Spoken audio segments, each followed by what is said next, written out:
Hello, everybody, and welcome to episode 27 of the Horsemen podcast, and we are in for quite a doozy of an episode. This week we are doing the top 10 albums of the 2010s. But of course, joining me as always, right above me, is Artur Castanha. And then on my left over here, or I've looked the wrong way, this way, is Ricky, a.k.a. Horror Master. And then last but certainly not least, our favorite woman from Germany, Hannah Klein. Buongiorno! You're not from Italy. Pronto! Pronto! No, just no. Oh boy.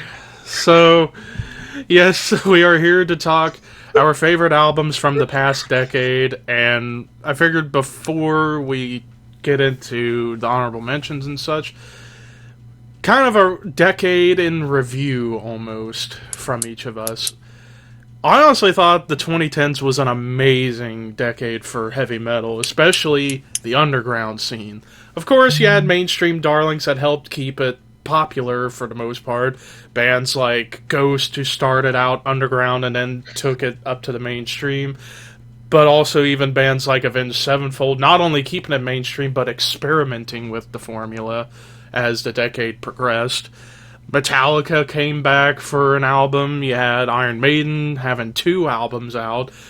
Judas Priest 2 albums out. And then we had the final Black Sabbath album in the decade. And also it was a decade full of comebacks. So many bands came back from either long breakups or members having health issues. 2 of those bands we might be talking about in our list.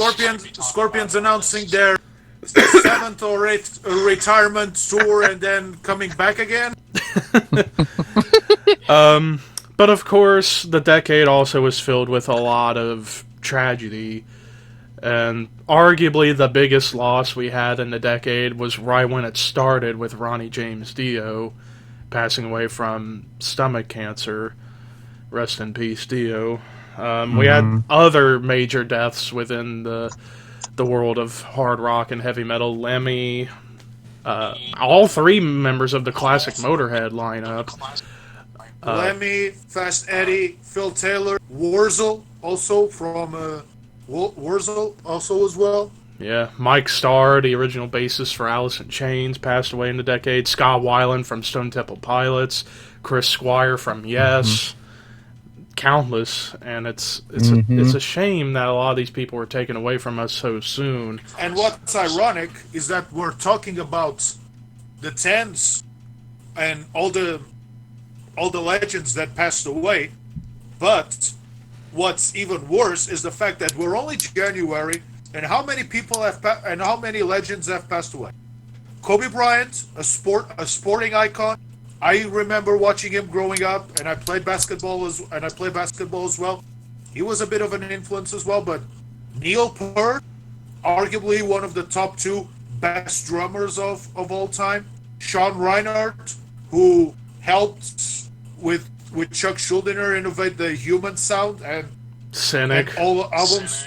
Cynic as well. An Atheist. I think he played in some Atheist records as well. And even now, Corrosion of Conformity also lost their original bassist as well. I mean, it is what my family used to say. Nowadays, to die, you only need to do one thing: be alive. Yeah. But, and arguably one of the worst things to happen during the decade, which was what happened in Paris in November 2015, where Josh Homme and his band Eagles of Death Metal, while not a metal band, doesn't matter, that was brutal to have happen, where a bunch of people were shot to death during a show, and I don't know what else you could say about it other than it was just horrible. But on the upside, we had so many good things happen in the decade. So many underground legend bands decide to get back together to do shows like Dark Angel, Ex-Hoarder, Possessed, finally releasing an album, even though it was just a year ago to end the decade. so many others that And made. it was something that none of us would expect that it will happen again. And we all know what Jeff Becerra went throughout his lifetime, but he never expected Possessed would rise from the ashes, so to say. Absolutely. Mm-hmm. So in the end, we had an amazing decade, but yet a tragic decade for heavy metal music and hard rock in general. But that's just my thoughts. Anybody else want to weigh in? Ricky? Well, for the decade, first of all, I went to my first concert back in 2015. Yeah, 2015, my first concert. So, at least the second half of the decade, I experienced a lot of shows. So that's a good thing. For music, I discovered a lot more underground stuff. Like, for example, more death metal, more black metal, more the unusual stuff side of metal. Sure, keep it with the traditional stuff, which I like. I always like the traditional stuff. But with this decade, it was a great decade for hard rock, heavy metal, because, like Levi said, a lot of legends came back. Possessed being one. Rammstein released their anticipated album. Tool, after 13 years of waiting. Uh, there's a lot that I can mention, but yeah, And but at least it got better than the other album that took 12 years to do, which was Guns N' Roses Chinese Democracy, and that one was shit. Yeah. speaking of Guns N' Roses, Axel and Slash finally started talking, which I know for a lot of people that don't like it, but for me, since I like Guns N' Roses, that was a feel good moment. Also, because that announcement was made around my birthday a couple years ago, so I was like pretty excited for that. Although that There's will a lot. forever be tainted because they don't have Izzy Stradlin or Steve Adler in the band yet. Mhm. If they can get those two, then I'd be sold. Or Yeah. Matt Sorum. Or Matt Sorum. Yeah, but yeah, like I said, the 2010s were both good and bad, just like any other decade. Yeah, and I forgot to mention that too. The decade was a huge decade of discovery for me. Like, I started the decade off not really being a death metal fan, and then by the time I was in high school, I became obsessed with it, and then more thrash, getting into prog bands, amongst so many other styles of metal and rock music, and it was big for me. Hannah, you want to weigh in? Well, I also went to my first concert back in 2011. Surprisingly, Green Day. And right after that, went to Wacken the first time. I mean, I discovered the first extreme metal bands already in the 2000s, mainly with Amon Amarth and Dimmu Borgir, but they'll dive deeper into the realms of violence, church burnings, Satanism, weird folklore, and so on. And I mean, I discovered a lot. The scene developed a lot, especially in the underground. I think it was a great decade for music. I mean, we had great albums coming out, great concerts, great reunions, great comebacks. But I heard most year lots of new bands coming up in the scene, popping up in the scene. Go. Some of them, some of them growing, some of them not so much. But I mean, a lot of nice things happened. So I think it was a great decade for music. Artur? I cannot have anything other than, but I would say that to me on a personal basis, this was the decade where I started to go to music festivals and concerts as well. 2013, it was the first year that I ever went to that big festival that I have here in Portugal, that I went to Vagos. 2016 was the first and only time so far that I went to one of the big three of the European major festivals. I went to Hellfest. So it was a great decade of personal fulfillment, so to say. As for music in general, I cannot add anything else than what you have previously said. What I also think, it's also the year where, in a way, a genre that not that many people would think is starting to to explode, so to say, which is folk. Folk metal has gone from something that was mostly just one or two bands in most occasions, which usually were the big three, Elvati, Etzefira, and even Korpiklani. But now you have bands like Cheer, you have Primordial in a way, which is also a bit of folk metal as well. Releasing Arcona. some better stuff. Arcona, Falconeer, Falkenbach. Arcona, Falconeer, Falkenbach, Equilibrium. as I said, it was a bit the decade where also folk started to expand, and even the decade that brought us all these bands that have grown in a way to the genre. Heilung as well, droney, more medieval, pagan sort of influence, and of course Ricky and Hannah. We were talking just a few moments ago. The year that gave us the decade that also gave us Wardruna as well, which is also that has grown in the imagination. And also to mention, talking about the expansion of extreme metal, one could argue both death metal and black metal really grew as the decade went along, as more subgenres began spreading across the world. Doom. And Doom as well. And so Doom. those three genres really expanded. Like with Doom, you would have your traditional Doom bands, the revival bands, Funeral Doom, Death Doom, Blackened Doom. For death metal, mostly the stuff that really grew was like the brutal death and even the slam side. There was so much of that coming up. While I've said before, I'm not the biggest fan of the slam death metal scene because it's just generic to me, but the brutal death metal scene really expanded when you had the legends returning, bands like Broken Hope, Suffocation, and Cannibal Corpse even still going strong. And then even tech death really started to kind of splinter off into two different directions. One side going in the more melodic, progressive side, and the other going towards the more brutal, chaotic side. Prog death was really growing as so many bands came up, like Black Crown Initiate and Neobliviscaris coming up. And then for black metal, the big ones that really exploded was like the atmospheric side, the post-black metal stuff, and especially Black Gaze. Black Gaze. Yeah, so one could argue the decade was the decade for extreme metal, death metal, black metal, and doom, all growing and going everywhere.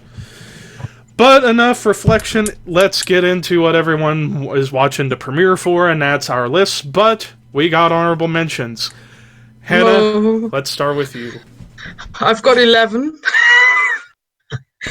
First one, Caladan Brood, Echoes of Battle. In my opinion, the most important atmospheric black metal release of the decade, showcased that there isn't just summoning, but there are other bands, and this one is, it's on the same level as summoning, maybe even took it even a bit further. Great album. Next one, Insomnium, Winter's Gate. Without doubt, my favorite melodic death metal record of the decade. Amazing concept album. The way it flows, and the way the story is told, just divine. Then I've got two thrash metal records. They would be on the list if I would like thrash metal more, but I'm not the biggest fan of the genre. First of all, Vector Terminal Redux. Great technical album. I love the space theme and the way the band became even more technical throughout their career. And then Power Trip Nightmare Logic. Awesome album. I love it. It's so energetic. It just grips you, and you want to move. You want to be in the pit while listening to that one. And I really like it, especially the Executioner's Text. Great song, but I'm not the biggest thrash metal fan. Then Soul Sapphire, Ota. Forgot about Soul. Such a great concept with the 8 times of the day, the Icelandic time motive they have on this album, and it flows so well. It's such a lovely album, and it's just beautiful to listen to it, and especially if you consider how they developed from a true black metal band to this kind of post-rock, post-metal kind of outfit, but still keeping true to their roots. It's just so lovely. And then next, Shamash Triangle, one hell of an album. I mean, three albums compressed into one, and it's so massive, it's glorious, and it's so interesting and so ritualistic and everything in between. I simply love it. And then next, An Abstract Illusion, Illuminate the Path. Beautiful. I'm not the biggest death metal fan, but this is beautiful. This is truly beautiful. I've talked about it plenty of times. I don't need to add anything. Next one, the most consistent band of the decade, Enslaved, Retear.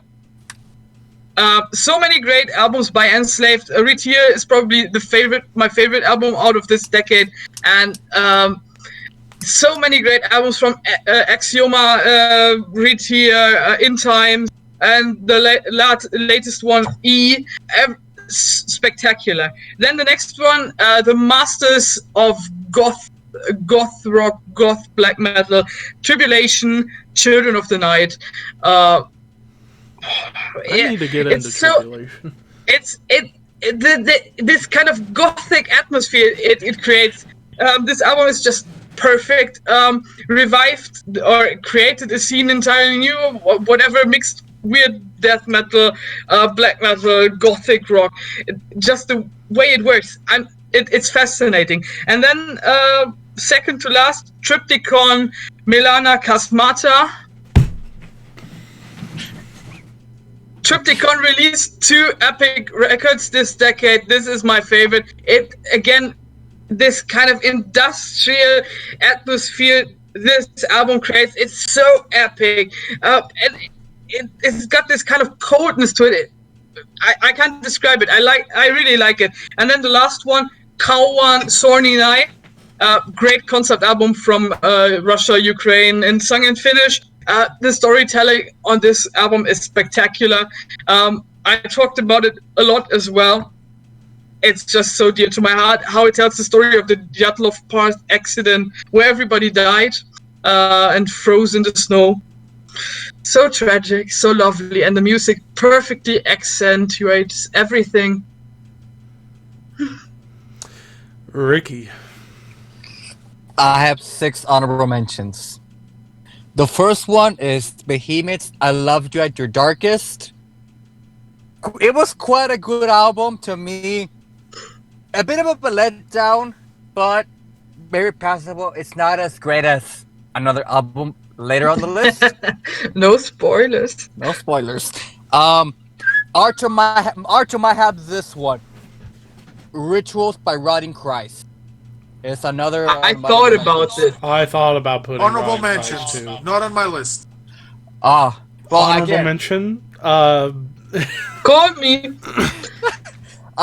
This was the first full length I listened from Rotting Christ, and I was quite pleased because that was one of the best black metal albums of the decade. I'm just gonna say it right there. Next, because Heretics was almost there, it almost just by a notch. Next up, I think Levi might have this one. Surgical Steel by Carcass. The comeback record of all comeback, one of the comeback records of the decade. Regardless, probably It's on my list.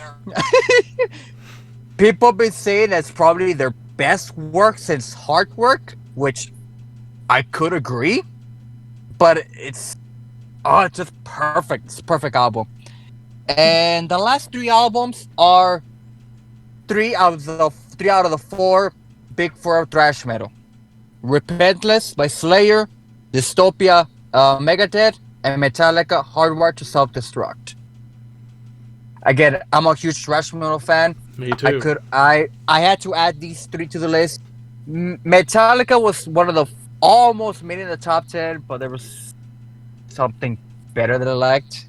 I could have added Anthrax, Rock Kings, but That would have it's been a not good re- one too. Or no. Yeah. If I chose an Anthrax album, it would have been worship music instead. I felt that was True. better than For All Yeah, Kings. true. And it was I their like comeback too. I like better Frog Kings, but Frog Kings like way at the bottom, like in my top 30 albums, but Yeah. still a good record.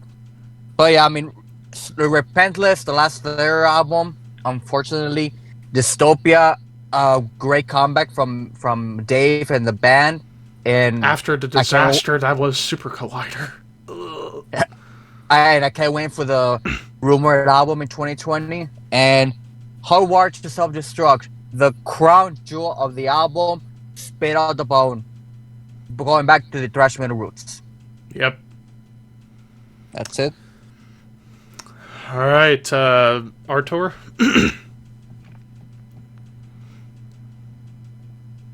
I have 9 honorable mentions. 9. 9? 9. 9. But I'm gonna start with, despite the fact that I trash them all the time, and I'm not ashamed to say, Tool's Fear Inoculum. It is a hell of a comeback album. It may be the only album so far that I've been able to listen and starting to connect the grind wheels, so to say. I also have this baby right here, Rammstein, because it is a hell of an album, especially after all the time that's spent, especially after all the time that went from Levi to this one, which the only thing that they released in between was Mainland. the Made in Germany album. Levi might like this a bit, and this is what I'm about to say. The last great album that Machine Head ever did, Locust. I mean, Unto the Locust, yeah. even though I think that the peak of Machine Head is The Blackening, no question about it, Locust is a hell of a follow-up. Too bad that they could not go anywhere else Besides Down for some reason. Exactly. Even I though have a Bloodstone bad and feeling Diamonds was pretty decent. Yeah, but Catharsis was shit. makes me want to puke. I have a band that I've been listening called Rivers of Nile, called the Oh. Owls. Oh. I need to get into Rivers of Nile. That album was awesome. I'm also starting to get there as well. We were mentioning tragedies that took place this decade, and we forgot one, especially since we talked about Neil Peart, Jimmy the Rev Sullivan. So I have on my honorable mentions Nightmare from Avenged Sevenfold as well. It's on Levi's list for as I could.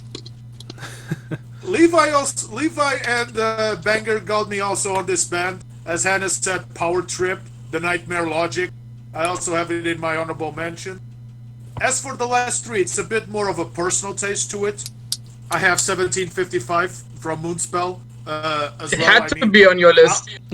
It had to be. I mean, as I said, Moonspell sang in Portuguese. I cannot say anymore. I also have Codex Omega from Septic Flesh on my list. I could have put here easily Titan, Great Mass of Death, or even a communion. No, but Titan and Great Mass of Death I could have put here easily, but this one easily surpasses all of them. And last but not least, as someone mentioned, Rotting Christ's Rituals. Despite the fact that I still think that Heretics can be a step above it, but since I could not put Kata and Heretics is a bit too in the end, I'm going in the middle. I'm going Rituals. Well, I got 10 albums in front of me, but I actually have about 13 honorable mentions. The ones that I'm going to mention that I didn't actually put on my list here, Hannah brought up Insomnium Winter's Gate. I forgot about that. Same with Vector Terminal Redux. But the other ones I have, I'm going to mention the ones that I don't have the CDs for right now. Swallow the Sun When a Shadow is Forced into the Light from last year. That was such a beautiful album. It's on my list. I also have Triptychon Milana Chasmata. I mean, wonderful avant-garde, gothic doom, death metal, whatever you want to call it. And lots of industrial elements. And I look forward to their new album this year, especially since they got Hannes Grossman from Necrophagist Obscura Hate Eternal on drums now. And he's such a phenomenal drummer. It'll be interesting to hear him go slow instead of all over the kit on the new album. Mastodon The Hunter. I really love. Oh yeah, I think that was the best Mastodon album of the decade for me, because I would listen to that album non-stop when it came out. It was thought you would just have gone with Emperor of Sand. that would have been I number would've gone with 2 that. for Mastodon, but for me, The Hunter, because I'm a sing-along guy. There were a ton of good sing-along songs like the title track, Curl of the Burrow, Black Tongue. And it was also, in my opinion, their weirdest album, too, where you have songs like Octopus Has No Friends. I mean, And I actually made a reference to that in a Minecraft episode that Kamikaze and Mr. Scott and I did recently, so... I mean, yeah. some people say The Hunter was their black album. Even if it is, it's a hell of an album. I have a Mastodon. I have a Mastodon album on my list, and I still say to this day that Hunter, to me, going from Remission, Leviathan, Crack the Sky, Blood Mountain, and Sun, Hunter is the worst. But either way, so I believe those are all the albums that I don't have in my collection that are on my list. Oh, and Ghost Meliora. I forgot about Ghost Meliora. That's one I need to get at some point, but it's in my honorable mention. The rest of my honorable mentions are albums that I actually do own. There you go. Artur brought it up. Avenged Sevenfold Nightmare. I could have went with The Stage, too, because that's their most experimental album. But because of the tragedy after what happened with the Rev, and getting Mike Portnoy on this album was a huge, huge step for the band. And also, in my opinion, arguably their best song is on this album, Save Me, where you kind of hear where they were going with The Stage and becoming a more prog metal band. And Mike Portnoy's influence showed on that song. But even the singles, the title track, Welcome to the Family, Buried Alive, being like almost like a Led Zeppelin-esque song, and it was wonderful. Isn't that one that they have So Far Away, the tribute song to... Oh, yes, yeah, and that's one of the best ballads of all time, and it's such a beautiful song in tribute to the Rev and to all fallen rock stars. Next up, I brought up this band earlier when talking about trends. This was one of those brutal death metal albums, but also one of the big comebacks, and that is, well, Broken Hope, Omen of Disease. 2013, after being disbanded for about 10 years. Where's the surprise on it? It's the same thing as Hannah said, that Moonspell would not be on my... But this was an important comeback because they had been disbanded since 2002, and they were going to reunite with the classic lineup earlier in the decade, like Joe Ficek and Jeremy Wagner were talking again, but sadly Joe passed away in 2010, so we didn't get the esophagus back into the band, the voice of Broken Hope, arguably one of the greatest death metal vocalists of all time, but you got Damian Lesky from Gorgasm on vocals, and he does a great job at doing the guttural stuff but keeping Joe's legacy alive. But here, Jeremy and Sean Glass, most mainstream people would know him from the band Soil, and also being partially responsible for Disturbed getting a record deal when they first started because they're Chicago pals. But Omen of Disease, such a gruesome, gross album. And I was fortunate enough to get the special edition that came with the documentary of the band, which is a great story. So, Omen of Disease. Next up, in my opinion, one of the bands that I feel was the most consistent in the decade, even though only 2 albums, technically 3 if you want to count a covers album, and I look forward to hearing what they do now, considering Chris Adler's no longer in the band, and that's Lamb of God, but I went with 7 Sturm und Drang for my pick, because holy crap, the first 5-6 songs, probably some of the strongest songs of the decade, from Still Echoes through to Overlord. Not to mention, I love the song Overlord because Randy's showing his clean side on his vocals, and he's a damn good singer, not just a growler, so he's very, very good. Plus, Chino from Deftones guest appears, Greg from Dillinger Escape Plan appears, and this is the one I got 2 bonus tracks, Wine and Piss and Nightmare Seeker, and this whole album's just magnificent. Arguably their heaviest, most experimental album, and I can't wait to hear what they got coming down the pike this year, possibly. Oh, I dropped this one. Shit. I gotta put it back together.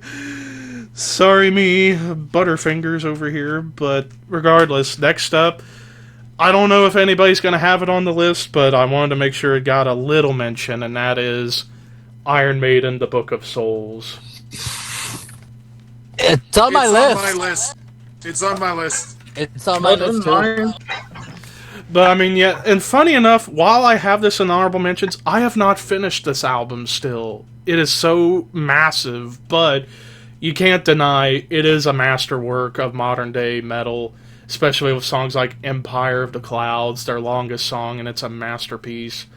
Even though I've not finished this album, it is still, from what I've listened to, it is wonderful. Hannah brought up Enslaved earlier. I unfortunately did not have Retier. I have End Times. Great album. It is amazing. The first 2 tracks in particular, for me, were amazing. Thurisaz Dreaming, Building with Fire. Great sing-along stuff on the clean side, but even the blackened element is wonderful as well. I mean, as when Banger did their 2015 Album of the Year list and they had the guy from Brave Words, I agree with him when they say that a big band like a Megadeth or a Metallica or somebody should have these guys open to get more people into them. Kind of like what Megadeth did for Opeth on Gigantor in 2006 to give Opeth a bigger platform. Enslaved should get that treatment as well, so I agree with Enslaved, but I went with End Times.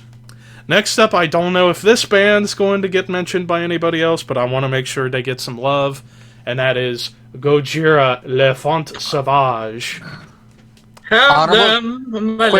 Quick honorable mention? I could have went with Magma. I have Gojira on my list, but I have another album.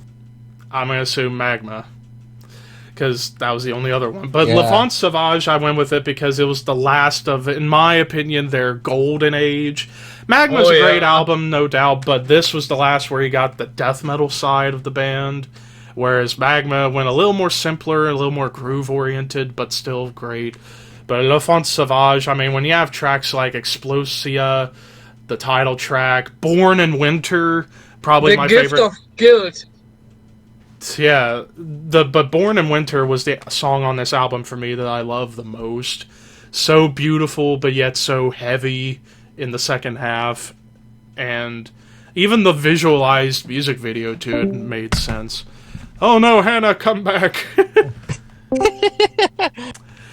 But anyways, 5 more to go. I'm going to try to speed it up a little bit, but next up, let me wait for... Alright, there she is.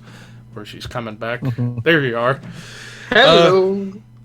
Next up, I had a tough choice to make between 2 albums from this band, but I wanted to go with the one that had a couple of my favorite sing-along tracks, and that is Testament, Dark Roots of Earth from 2012. I could have went with Brotherhood of the Snake easily, but I went with this because you got tracks such as Rise Up, which is a great anthem live, the title track being a dark masterwork, Cold Embrace, probably their best ballad-esque song since Return to Serenity, Throne of Thorns, Last Stand for Independence, and even two versions of A Day in the Death, one with Gene Hoglan and one with Chris Adler playing drums, and they were both great. Next up, I thought about putting this in the top 10, but I just thought the 10 I have, or actually technically 11, were better, but this band really grew strong as the decade went along, and that is Alice in Chains' The Devil Put Dinosaurs Here. So dark. The title track, arguably their darkest song ever. I thought on putting Black Gives Way to Blue because that has. Well, that was 2009. Oh, damn sorry. But yeah, I mean, this album, top to bottom, it just gets darker and darker as it goes along. Apart from the title track, which is in my mind the darkest Alice in Chains song ever created. I mean, when you have a lyrical line that says, the devil put dinosaurs here, Jesus doesn't like a queer, the devil put dinosaurs here, no problem with faith, just fear. That's powerful, but yet dark at the same time. Even the final tracks, like Phantom Limb and Choke, wow. Can't go wrong with Devil Put Dinosaurs Here. Ricky brought this album up. Metallica, Hardwired to Self-Destruct. In my mind, their strongest album since the Black Album. My only criticism for it, Lars's drumming was too simple. And a bunch of unnecessary fills. Everything else about the album is amazing. James sounds the best he's sounded in a long time. The guitars were phenomenal. The bass was prominent. The production was well done. But Lars, you were an amazing drummer. Get back to what you were good at, please. But regardless, music, songwriting, like songs like Halo on Fire, Hardwired, Spit Out the Bone, Am I Savage? I love those songs. Three left. From that album, I still get a kick out of Murder One. Murder One's a great song too. To Lemmy, but it is a perfect tribute song. Absolutely. Next up, my only grind-esque album on my honorable mentions, and I look forward to their new album, Napalm Death, Apex Predator, Easy Meat. Good lord, a vicious onslaught of music this was. And it's been since this album, since we've gotten a studio album from Napalm, and they're supposed to release one finally this year, so I look forward to hearing what Barney and company have in store.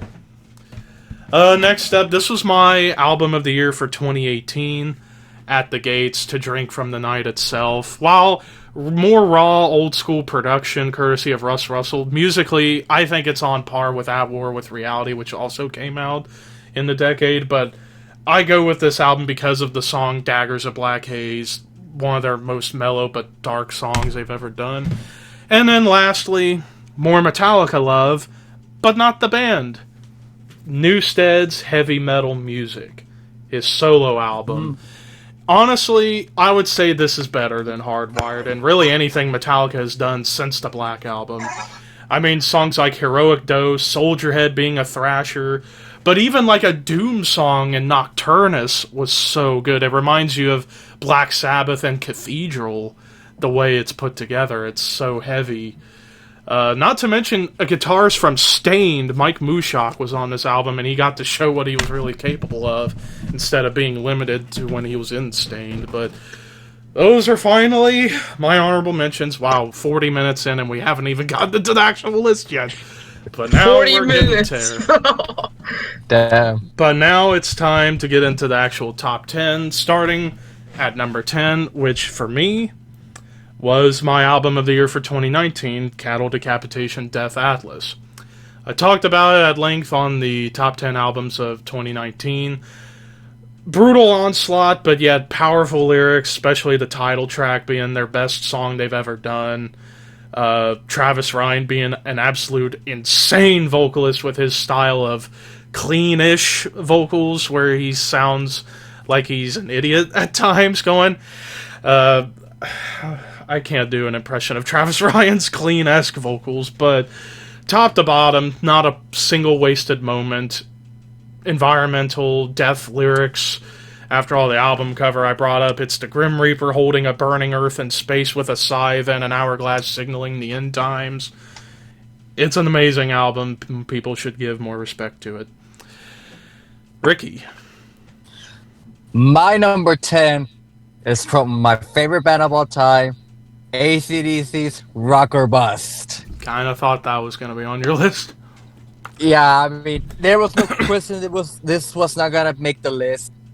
Uh, Perfect album. The last album that Malcolm wrote, unfortunately, he didn't perform on the record. That was done by their nephew, Stevie Young, but still it gets the credit. And Brian Johnson's vocals at the time, they sounded way better than it did in Black Eyes. They sounded way better in Stood Out from Lip. And songs like Dogs of War, the title track, Play Ball, Rock with the Blues, Sweet Candy, they're great. Mission Contra. Yeah, Mission Control, they're great songs, classic AC/DC songs. And I'm still hoping that they tour. I hope they come back for a tour. Please, AC/DC, if you're watching this, Angus, Brian, Phil, Cliff, Stevie, Chris, please just make a tour. Please. Hannah. We talked about people sadly passing in the decade, and this album is dedicated to one of them. It's Woods of Ypres, Woods 5, Grey Skies and Electric Lights. Sadly released after the tragic death of David Gold, one of the main songwriters of the band, and it's without doubt their best album. It's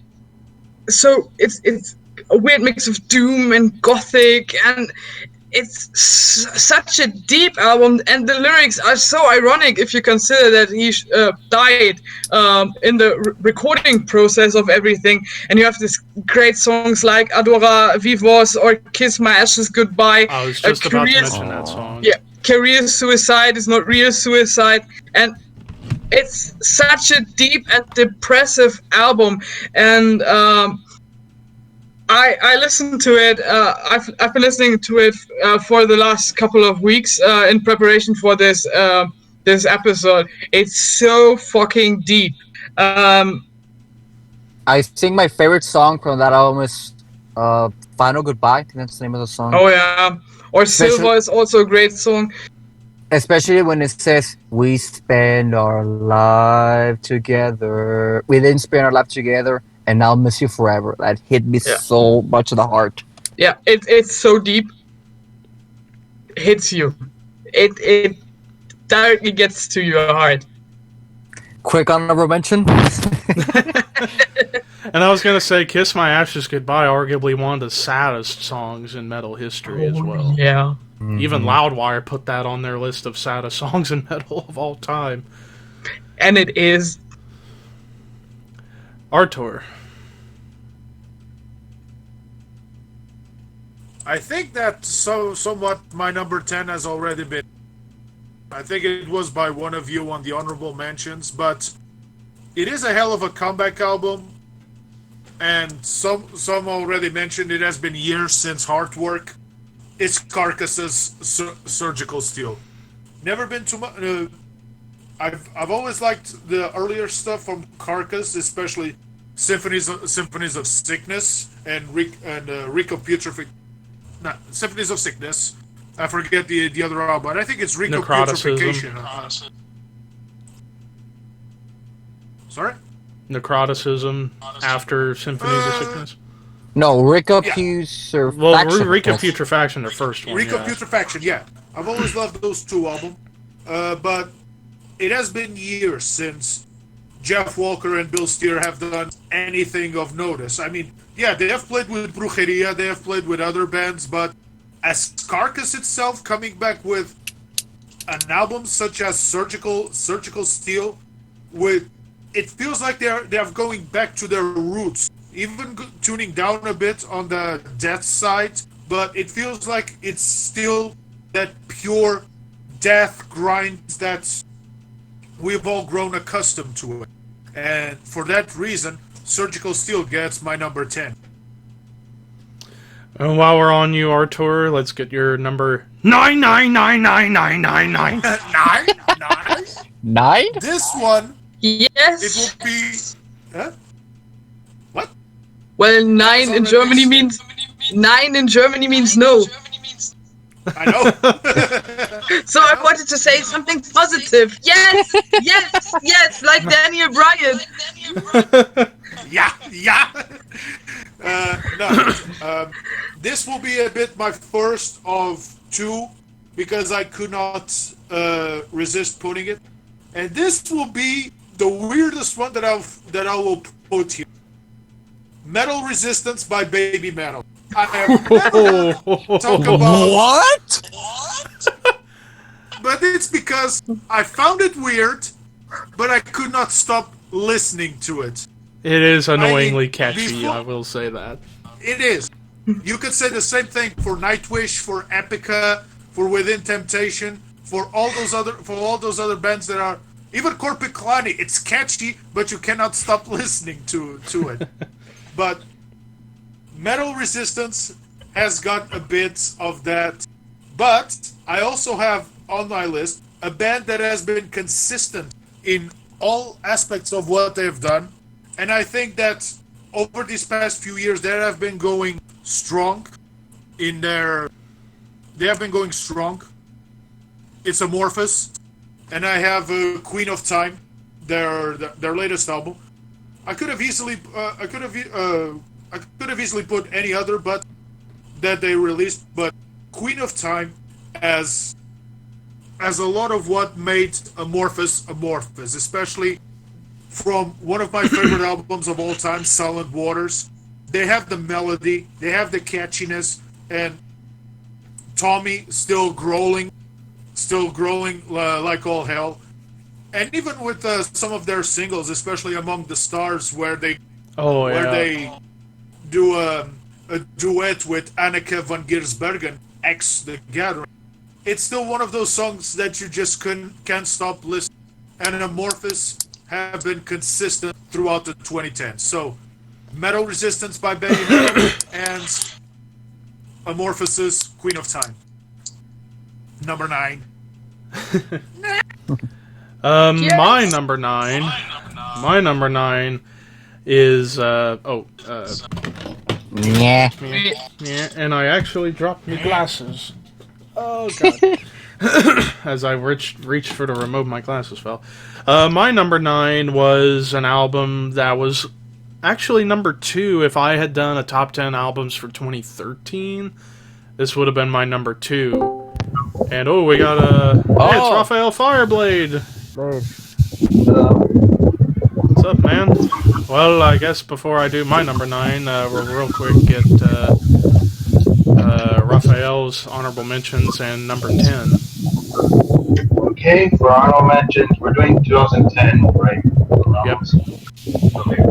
I got Deftones Diamond Eyes, Ghosts is Opus Ipan, Halloween, Seven Sinners, and number 10, I got Death Angels Reckless. Oh, by the way, if something's up with your mic, like we can hear, it's like moving or something. Mm-hmm. Yeah. It's still there. It's a bit windy. Yeah, it sounds creepy. It's like as if something's exploding.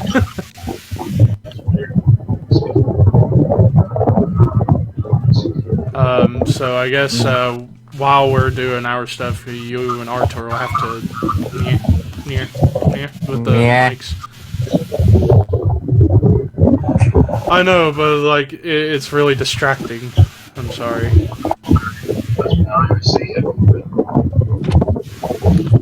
And I can't really hear you. Mm-hmm. It's just very weird. Yeah, it's weird. Yeah, We can't it's hear weird, that like your often. mic's messed up or something. Try to get headphones. Maybe that'll help. Yeah, maybe that'll help. Or mute yourself. Yeah. Hey, technical difficulties. This show wouldn't be anything without it. There you go. Sorry about that, but so my number 9, as I said, yeah, if I had done this list in 2013, this would have been my number 2 for 2013, and that is Dark Throne, The Underground Resistance. Love the old school metal vibes this album gives. It makes me think of raw new wave of British heavy metal bands like Venom, Tank, Warfare, even make me think of Merciful Fate, Celtic Frost, Iron Maiden to some extent, early Metallica. It's like basically all the good things about early 80s metal put into this. 6 tracks, split vocals by Fenriz and Nocturno Culto. The thing that sold me on this album was the closing track, Leave No Cross Unturned. Over 13 minutes of speed metal bliss. And Fenriz and Nocturno Culto just having fun, drinking, having a good time, and they just had fun making old school sounding metal. That isn't black metal. May I repeat, this is not a black metal album. In fact, me personally, I prefer this side than the current direction they're going. Even though Old Star is a great album, Arctic Thunder, I thought they were trying a little too hard, trying to go back to being a black metal band. But Underground Resistance, awesome album from top to bottom. It's fun, it's catchy. Give it a shot if you haven't already. Ricky. My number 9 was an album that I was introduced by Banger TV, and that is where is it? Shit, I forgot. Oh yeah, Paul Bear's Heartless. I need to get into Paul Bear. That's a great album. Great doom progressive album, which again it shocked me the most because at the time I wasn't into the much doom, and then Sarah, being the doom expert at Banger TV, reviewed this album, and so different than anything I've heard of. Very progressive, like I said. I mean, the intro track I saw at the end, a perfect song about the end of the world and the effects of mankind does to go to that area. That album is so catchy as hell that I need to get on CD.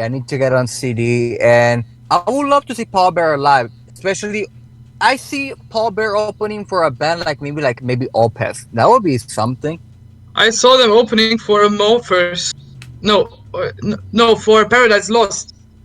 I mean, good, not bad. But if Opeth would have gets Paul Bear to open, I mean, it's a match made in heaven. Yeah. Or hell, depending on your preference. Artur.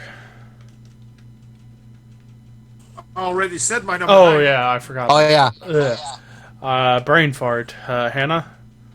My number 9 is also a doom metal album, but heads in a totally different direction. It's Ahab's The Boats of the Glen Carrick. I forgot about that one.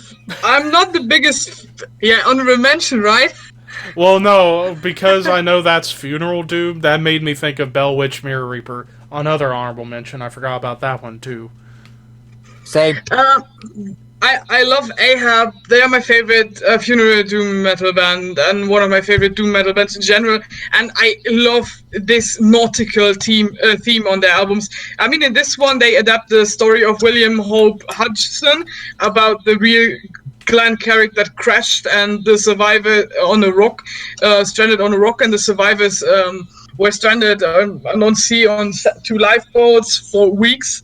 And it's so dramatic on this album, and the way the story is told and the music floats, spectacular. And I love this one. And when we do the doom metal albums, Ahab will appear for sure in my list. Raphael? Okay. My number 9, I have Godsmack's The Oracle. The Oracle? Yeah. If I had chosen Godsmack, I would have went with 1,000 horsepower. Same. I would have gone with that too. Also try to say some of your honorable mentions at number 10 as well. Yeah. Okay. Number 10 was Death Angel's Relentless. Oh, I remember him saying Death Angel. Yeah. Honorable mentions was Deftones' Diamond Eyes, Ghost's Opus Epon, Opus and Anonymous. Yeah. And Halloween, Seven Sinners. That's it. And your Well, number while 8? we're- Oh yeah, wait, we'll wait, still. Number he said 8 his was number 8. Now we're on to number 8, and I'll let Yeah. Raphael start. Num- number 8 was Fear Factory's Mechaness. I'm pretty sure I'm pronouncing the name wrong. Number 8. I I almost forgot about that. I felt tempted to put the industrialist on it, but I thought that's no. As much If as I had love Fear chose- Factory, Yeah, if I had chosen a Fear Factory album, it would have been Genexus, their last album. Oh, yeah. But I hope their issues get sorted out because we need another Fear Factory album. I agree. Ricky, you're number 8. My number 8 was my album of the year for 2018, Firepower by Judas Priest. Oh, Damn it! I forgot about that one. Damn it, I forgot about that one. Honorable mention. it's higher on my list. I mean, some Damn it. people have called. Damn it. It's higher on my list. Some people have called this Painkiller 2.0, which I understand why, because the main song Firepower is the only Painkiller 2.0 that I see. The rest of the album was way different. I mean, you have, remember Never the Heroes, probably one of the catchiest songs there. Lightning Strike. A lot of people would have said they would go Redeemer of Souls. Redeemer of Souls was an okay album. Good one. The production was kind of. It was a bit of a letdown for me. Great album, nonetheless, but Firepower is the superior one out of Judas Priest in the 2010s. And I think the last album Glenn Tinter was a part of. Because, unfortunately, he can't tour anymore. That sucks. Mm-hmm. That's it. My number 8. I don't know if Artur's going to have this band on his list, but in case he doesn't, I'll go ahead and say it. One of the albums that got me into this band, and that is Asphyx Death Hammer. Oh, he probably forgot about it. He forgot about it. I forgot. And I said to Martin Van Druen when he came, Deathhammer was my gateway to Asphyx. Oh, I forgot. Shame! shame. For shame.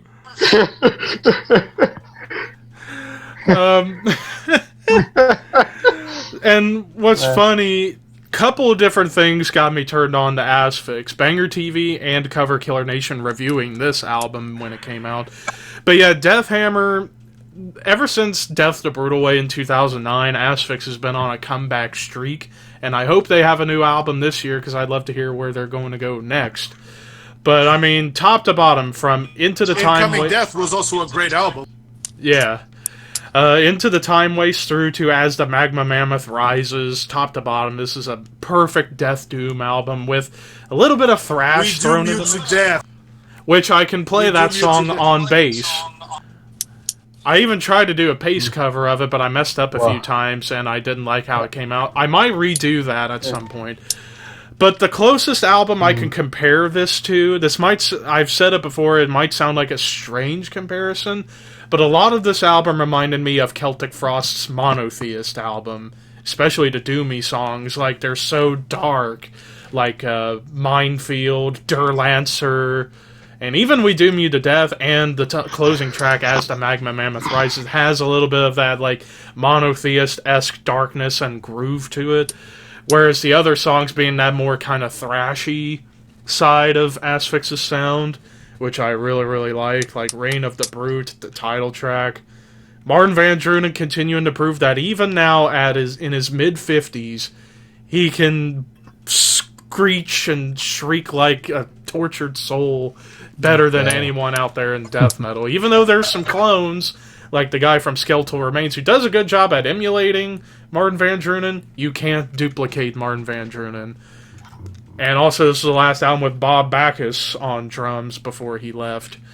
So, Deathhammer by Asphyx, my number 8. burp. Artur feels so bad. Artur, I'll give you a chance to redeem yourself with your number 8. Number 8.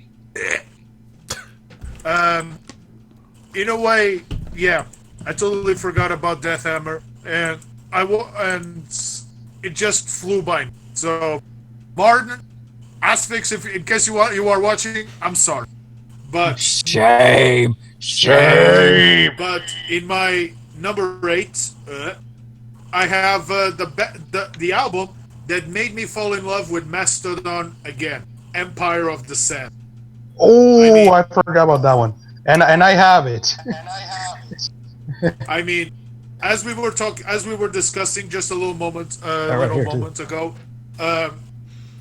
I've always enjoyed Mastodon, and especially that prog metal part of it. But after some great albums like Remission, Leviathan, Blood Mountain, Crack the Sky, going to The Hunter, to me, I hate it. I disliked with a passion The Hunter. I thought it was too poppy, not what I expected from Mastodon. But once they released Empire of the Sand, which was about 3-4 years ago, 3 years ago. Think. Yeah. 3 years. Yeah, 3 years. And ago, they're expected to have a new album this year out too. There it is. There it is. But it's right here too. That to me was the album that made me fall in love once again with Mastodon, because this was the comeback to their progressive side. So don't have Death Hammer, but I have Empire of the. Show yourself. Hannah. Well, Hannah. Number 8. There was the clip from The Simpsons. Yeah. Well, my number 8 is dedicated to my personal musician of the decade, and that is Ishan with Arctis. After Engel, Das Seelenbrechen, Ammer are all awesome albums, but Arctis is my favorite, especially how experimental he gets on this one.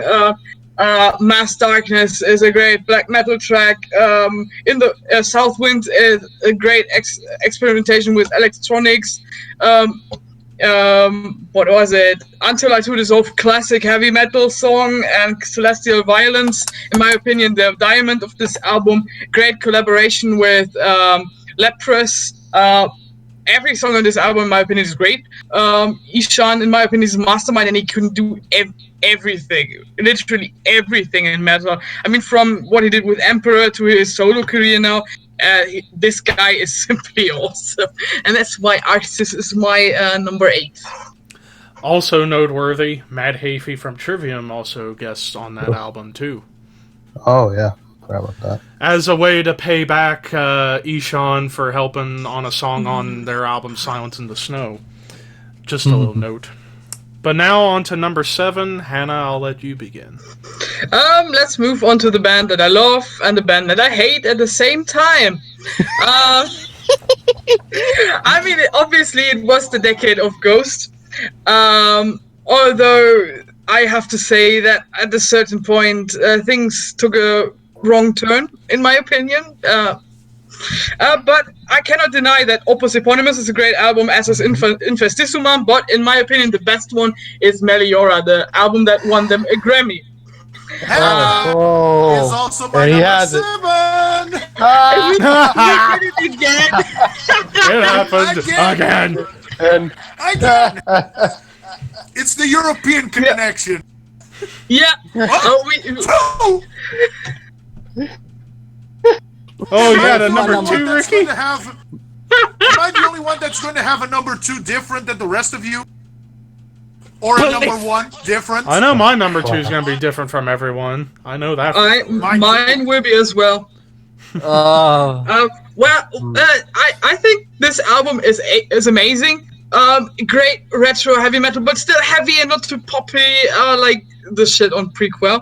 And the songwriting, it's just superior to Prequel by a mile in my opinion, and that mostly has to do with the co-songwriting also by Martin Persner.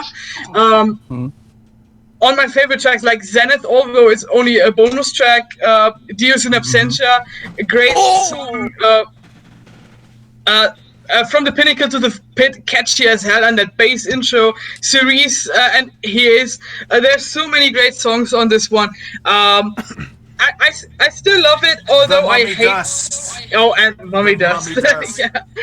I still love it, although I hate it. I hate Ghost nowadays. Well, I think we talked about that. Let's just say they have their good moments and bad moments. Oh, don't worry. We're gonna dedicate an episode to Ghost. Yeah, maybe after what Tobias Forge said that the next album might be heavier and darker than prequel, maybe they'll redeem But themselves. he said that before prequel was released, and then that didn't happen. We'll see. We'll see.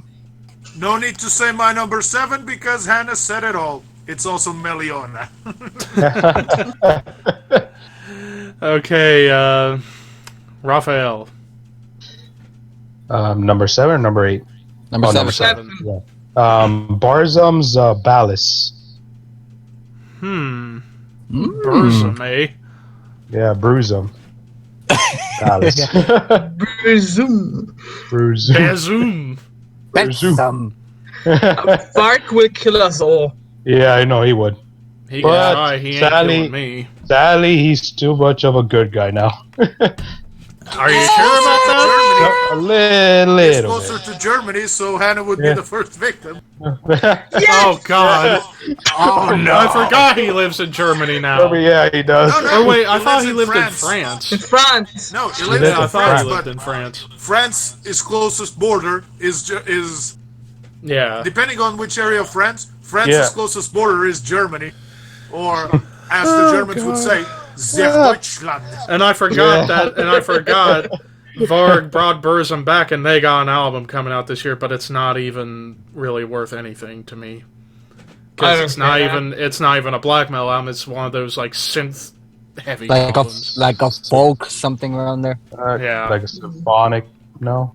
Maybe around I don't care. there? I don't either. Yeah. Just give me the old stuff for Burzum, and I'll be okay. Even though. Oh yeah. Even though Varg. Yeah. Or But that it's smirky whatever. smile you did when you got arrested. Oh God! All right. Anyways, before I go down that rabbit hole, Ricky, you're number 7.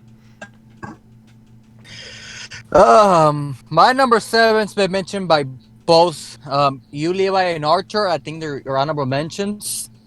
Power Trip, Nightmare Logic. I said it as well. Oh yeah. I mean, you guys know I love thrash metal as much as Levi.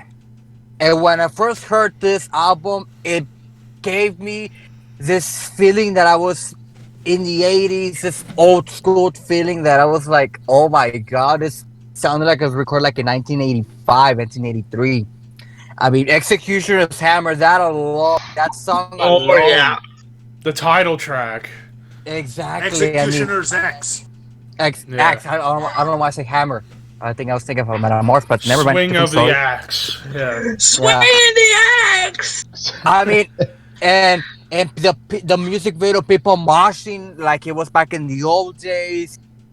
It just brought And political this- imagery. Exactly. I mean, take some stuff Death. from Megadeth, a bit of Metallica, a bit of Anthrax, a pinch of Slayer, even though Slayer doesn't see that much, but you get everything. You create Power Trip and this album, regardless, probably one of the best thrash metal albums of the decade, next to Another one that we'll talk about later, probably. maybe. Or at least the band, Well, yeah, maybe the band, but not But, yeah. necessarily the album. yeah. But yeah. But yeah, and like I said, I would love to see Power Trip live and go into the mosh pit like, yeah. And they're possibly going to have a new album out this year too, which I can't wait. All right. Me neither. I almost don't want to do this. I don't want to do this, but I have no other option. No! Please, isn't what I feel like I'm about to commit the biggest genocide of all time on this show. Wait, Oh, wait, no! wait, My number 7. Do it. My number no. 7. Behemoth the Satanist. No! No! No! No! Are you serious? And now Hannah's going to hide in the shadows. Damn you! Congratulations. I am a good boy. As Cover Killer Nation You would just probably killed say. the podcast. Everybody Why? died. Why? You have to do it. You have to You had to do it. He do it. We're in agreement! I thought we were in agreement! Damn, I didn't think Ricky's voice could get that high. Damn it. Oh, holy crap. You mean this Satanist? You mean this Satanist? Yes. Not that cover! Not Yes. that cover! Not that cover. Not that cover. Oh, my It's the cheeks only hurt. one that I got. It's the only one that I got. Yeah. Well, it's still the album, so. Levi! I guess you You could mean consider this this. one? Yes. Yeah, that one. Yes. That is the best cover. Well, Ricky, this serves I you got right for CDs, killing us so all this on is- Opeth on the Prague episode, so we're even. But you... never mind. Okay, before everyone fucking shoots me to death now, after I just did that. Oh, I'm a text. Well, no. Right here. Actually, technically you can't, because I killed everyone just now. Well, you didn't kill So me because I I found it won. hilarious. Oh, you don't? Oh. Death with Yeah. Whataburgers. Like the Uh. guy in 7. Well, Arthur disappeared. Okay, let's relax a little bit, because now I need to talk about the album. It is a phenomenal album, and if I had had a number 1, if anybody else has a number 1, it's a legitimate argument. But for me, there was technically 7 others that I liked a little bit more. But with that said, as we talk about this album quite a bit on this show, and for good reason. It is one A of the certain masterpieces. Texan calling it the best black metal album of all time. When it's not even black metal, it's blackened death. Which is more death metal than anything. It's good though. I get you, but Too continue. cold. But regardless, I mean, when you start the album off with a track such as "Blow Your Trumpets, Gabriel," ending with arguably the song of the decade, "Oh Father, Oh Satan, Oh Son," you have a masterpiece on your hands. I agree. I mean, I actually was blown away by this album when it came out. At first, I didn't actually return to it for a while until we started talking. Then I got back into it and got even more into it thanks to you guys. I mean, top to bottom, it is a masterpiece, and you could make the argument it is the album of the decade. For me, it's only at number 7.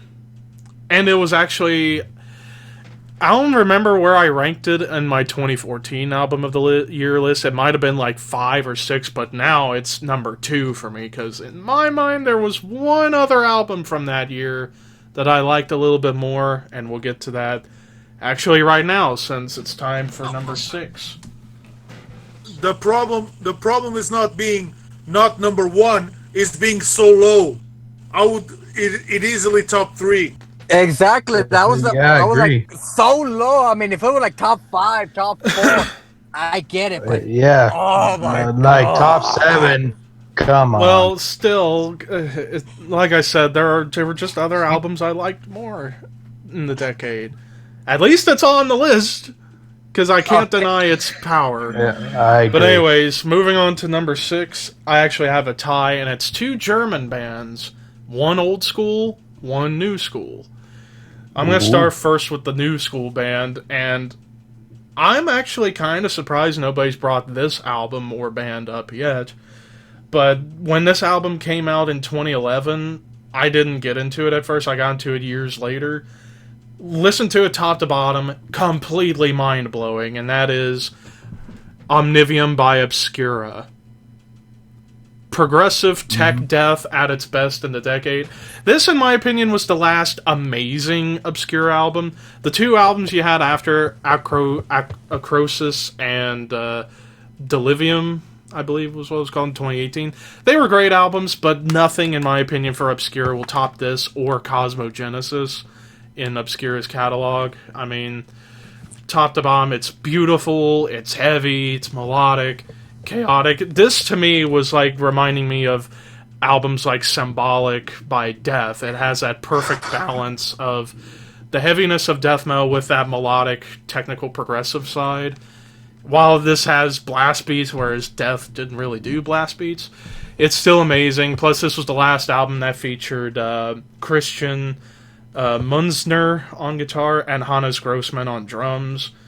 And the bass player who was also in Pestilence for a little bit, and I keep forgetting his name, but this was the last album of, in my opinion, the best Obscura lineup that was also on Cosmogenesis. So this to me was like Cosmogenesis Part 2, but better. So that's the first one for number 6. Now, this is the album in my mind in 2014 that I felt was a little bit better than The Satanist for me. Partially because this band, ever since they came back in 2010, they've been getting better and better and better, and they're going to have a new album out this year. Except Blind Rage. Ooh. This album, the comeback, this is another thing I forgot about with the 2010s, the comebacks. Accept's comeback since Blood of the Nations in 2010 with Mark Tornillo from TT Quick on vocals. It's just been amazing. It's been a pleasant surprise, and instead of going into the well of going back to doing songs over again like Balls to the Wall, they're expanding on what they're doing with fast songs, with great traditional heavy metal with a little bit of thrash and speed thrown into the mix. I mean, the song Stampede being like a great opening track, and then songs like Wanna Be Free, which is so heartfelt and well-written, Fall of the Empire, The Curse, probably one of their best songs they ever wrote about the curse of humanity, the curse of one to be good, and the curse of people being bad. And then even the final track, Final Journey, being a speed metal masterwork. Bloodbath Mastermind, From the Ashes We Rise. There's a lot of this album that kind of would remind me of something like AC/DC. Some of it reminds me of Judas Priest. Some of it reminds me of Iron Maiden, Motorhead. I mean, it's just a perfect heavy metal album. And I'm meaning traditional heavy metal. This, to me, Rise of Chaos, which came out afterwards, was good, but not nearly as good. But I look forward to seeing what they do now, this year, now that Peter Baltes is not in the band anymore. But he's still got Mark and Wolf Hoffman, so it's all good. But yeah, my number 6, 2 German powerhouses, Obscura and Accept. But don't worry, there is one last German band, but they'll be coming up very soon. And I think I know which one it is. Ricky, you're number 6. Now, well, real quick, have you recovered from the murder? No. No, not yet. Okay, I thought everyone would say no. Alright, Well, Ricky, you're number 6.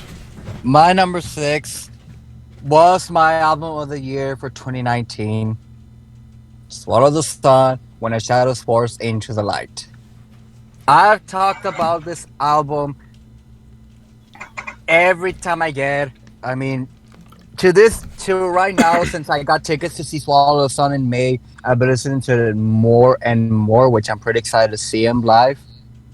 Besides from the track story, the album itself, very progressive, very dope, beautifully crafted. I mean, every song is a hit. I mean, you got the Crimson Crown, Firelights, Here on the Black Earth, Never Left, the title track. I mean, like I said, if you're starting to get into Swallow the Sun, this is the perfect gateway to get into. I could have gone with Songs from the North 1, 2, and 3, but, I mean, Songs 1, 2, and 3, I think they overdid it. I'm sure it's a triple album, which It's All great. three different, completely different styles too. Yes. First disc being Yeah. that death doom melodic side, second one being more softer, and then the third side being Yeah. funeral doom. Yeah, yeah, exactly. But like I said, this will forever be my favorite Swallow the Sun record because it got me into the band. It Same opened here. up. It opened up my mind to something beautiful, and it helped me through a lot this past year. Like a lot in like some tough times. I always put this record, and all that will go away. And like I said, if you not heard Swallow the Sun, listen to this album. It'll change your mind, your body, your soul. It'll change you forever. I recommend when you go to the concert, take it so they can sign it. Exactly. Yeah. That's what I'm gonna do. I'm gonna take it. Yeah. Raphael, you're number 6. Number 6, I decided to choose Overkill's Iron Bound. Oh, I Iron forgot Bomb. about Overkill. Damn it. And this band's album did not come out in 2010. Their original guitarist Bobby actually made another band called Satan's Tents, which I actually have the album and I met Bobby himself. Bobby Gustafson, you mean? Yeah, Bobby Gustafson. Yeah, Ironbound. I forgot about that one.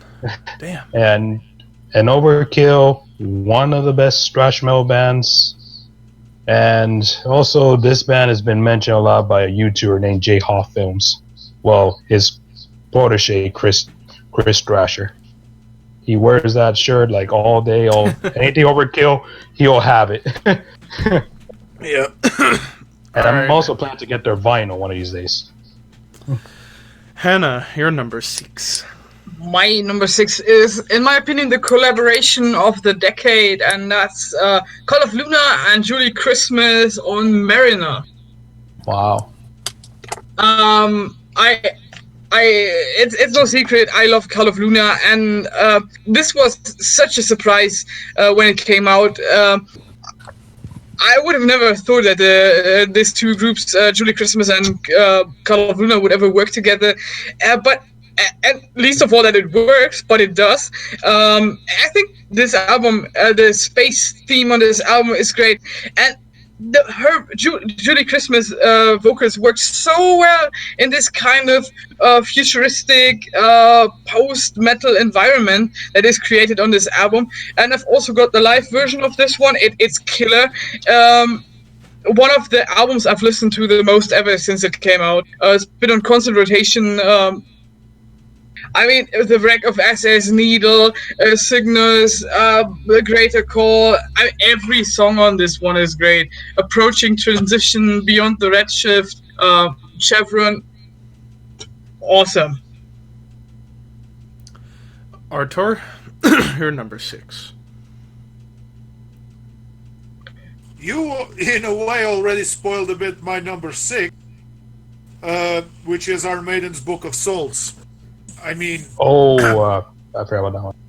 despite the fact that they produced an abysmal and, to me, the worst album of Iron Maiden's career, The Final Frontier, it's great that they took time. They did all the tours that they did, and they took time to think about the next album, which eventually became the Book of Souls. So it is what we were expecting a bit from Iron Maiden. It was 4 years ago that they released this album, and it's everything that we expected. Melodic, fast, heavy, all the features that Final Frontier did not have. Final Frontier sounded too generic. Bruce didn't think that they had a voice to continue on, and with songs like If Eternity Should Fail, Speed of Light, The Red and Black, and of course, Empire of the Clouds, the longest song that they ever had. Despite the fact that of this album, my favorite song is the song that they made tributes to Robin Williams, another Tears of one a of the Clown. many tragedies of Yeah. 20 of the 2010s. Tears of a Clown, that talks about, which also would be a great soundtrack for the Joker movie as well. I agree. I agree with it. So on my number 6 is the Book of Souls by Maiden. I have Iron Maiden here, but it's Fear of the Dark right here. Well, Artur, while we're on it, now it's time for the second half, as we're about 90 minutes in, and we're just now to the top 5. Number 5, Artur. There are podcasts that last for at least 4 hours and they still get uploaded for YouTube. My number 5, it is also a comeback album, so to say, and possibly the last album that we will ever hear of this band, Black Sabbath's 13. I forgot about 13. Honorable mention. Hey. Honorable mention. Honorable mention. I mean, we don't need to go into the history of Black Sabbath. We know who they are. We know who Ozzy, Tommy, Geezer. This time wasn't Bill Ward because of all. It was Brad Wilson, Rage Against the Machine. Despite what I think about their politics, but that's a whole different story, and no politics allowed in this podcast. But it's Black Sabbath, possibly their last album ever, and it still has all the main characteristics that they made them what they are today, a bit known as the godfathers of heavy metal. It still has the jazz influence, it still has the doom. Iommi's pouring out riffs left, right, and center. Geezer's still keeping on the bass, very sound. And 13, if this is possibly the last album of Black Sabbath's career, doesn't matter which incarnation it is, Dio, Gillan, Martin, or whatever, I think that this could be a great ending of Black Sabbath's career. So my number 5 is Black Sabbath's 13. And that's the one that has God is Dead, right? Yeah, Yes. this is arguably one of their best songs. Mm-hmm. Raphael, very you're doomy number as well. 5. Number 5, I decided to choose Corey Taylor's original band, Stone Sour's Audio Society. Now, everyone knows how Stone Sour and Slipknot. Corey Taylor was originally Stone Sour, which he's still back and forth with Slipknot and Stone Sour. And some people spread the rumor saying that the people from Slipknot were going to beat him up if he doesn't join Slipknot, which that was a lie. And the original lead singer of Slipknot, he's in a band called, I think, Painface or something in between those lines. It's nah. But yeah, Stone Sour, still a great band no matter what album they do. And I prefer Corey in Slipknot and Stone Sour. My number 5 is an album I've mentioned quite a few times in the past. And we actually talked about one of their albums in the 2019 list. But for me, it was pales in comparison to this one. My number 5, Borknagar Winter Thrice. Nice. The last album with Vintersorg on vocals. As great as True North was, I miss my Vintersorg because I can Shame relate to number his 2, I voice more. forgot that one too. Yeah. I mean, this was the first album from this band I ever got into, and it blew me away how great the melodies were, the triple vocal approach from Vintersorg, ICS Vortex, and Lars Nedlund, I believe is his name, the keyboardist. Yep. And even Garm from Oliver appears on a couple of tracks, and he does amazing too.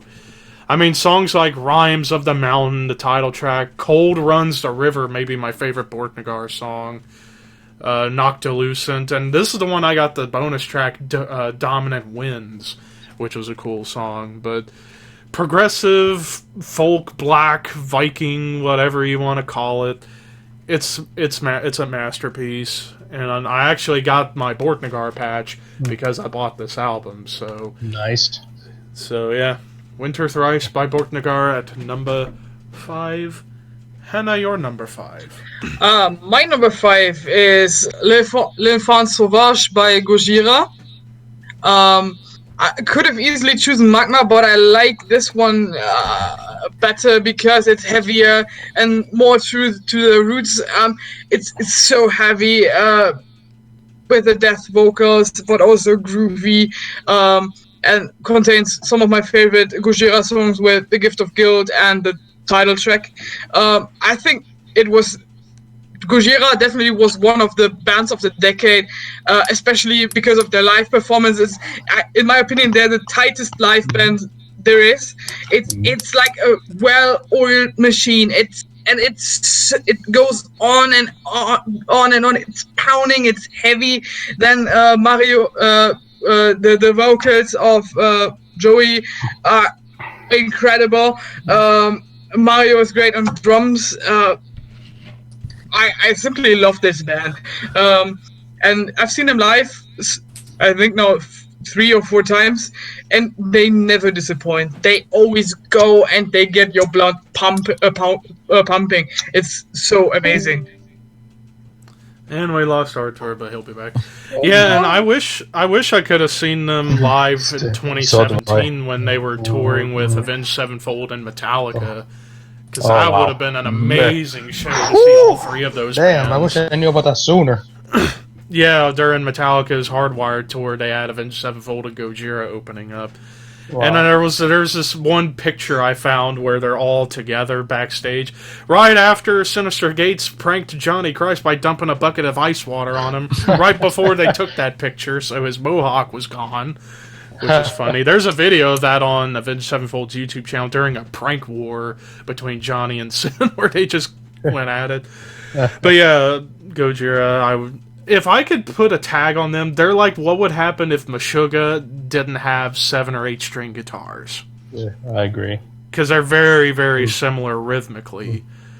And Gojira's from France, if I'm not mistaken, right? Yeah, they're from France. Mm-hmm. Ricky, you're number 5. My number 5 is the only tie I have on my list. And they're both by the same band. And it's band from Germany. And it's probably my... Yes. Phantom Antichrist and Gods of Violence. Phantom Antichrist, one of the best comebacks of the decade. Creator has no bad albums. I'll tell you that. They're one of the consistent bands that create great album after another. And I just broke Levi. Phantom Antichrist, great album. But my introduction to Creator was Gods of Violence, which was my album of the year for 2017. I mean, songs like Satan is Real, Fallen Brothers, a tribute to all of all the many musicians we lost over the decades. Totalitarian Terror, like about the Nazis. The title track, Hail to the Horse, a great sing-along song, great anthem song to get the crowd pumping. Creator. Those 2 albums, probably my favorite album, thrash metal album of the decade. And you know what's their best album of them all? You cannot forget Pleasure to Kill. That and maybe Coma of Souls is a close second. Yeah. They have lots of great albums. Mm-hmm. Welcome back. Sorry, my PC crashed, so I had to come up with a MacGyver sort of. Well, Artur, while we're on you, what's your number 5? 4.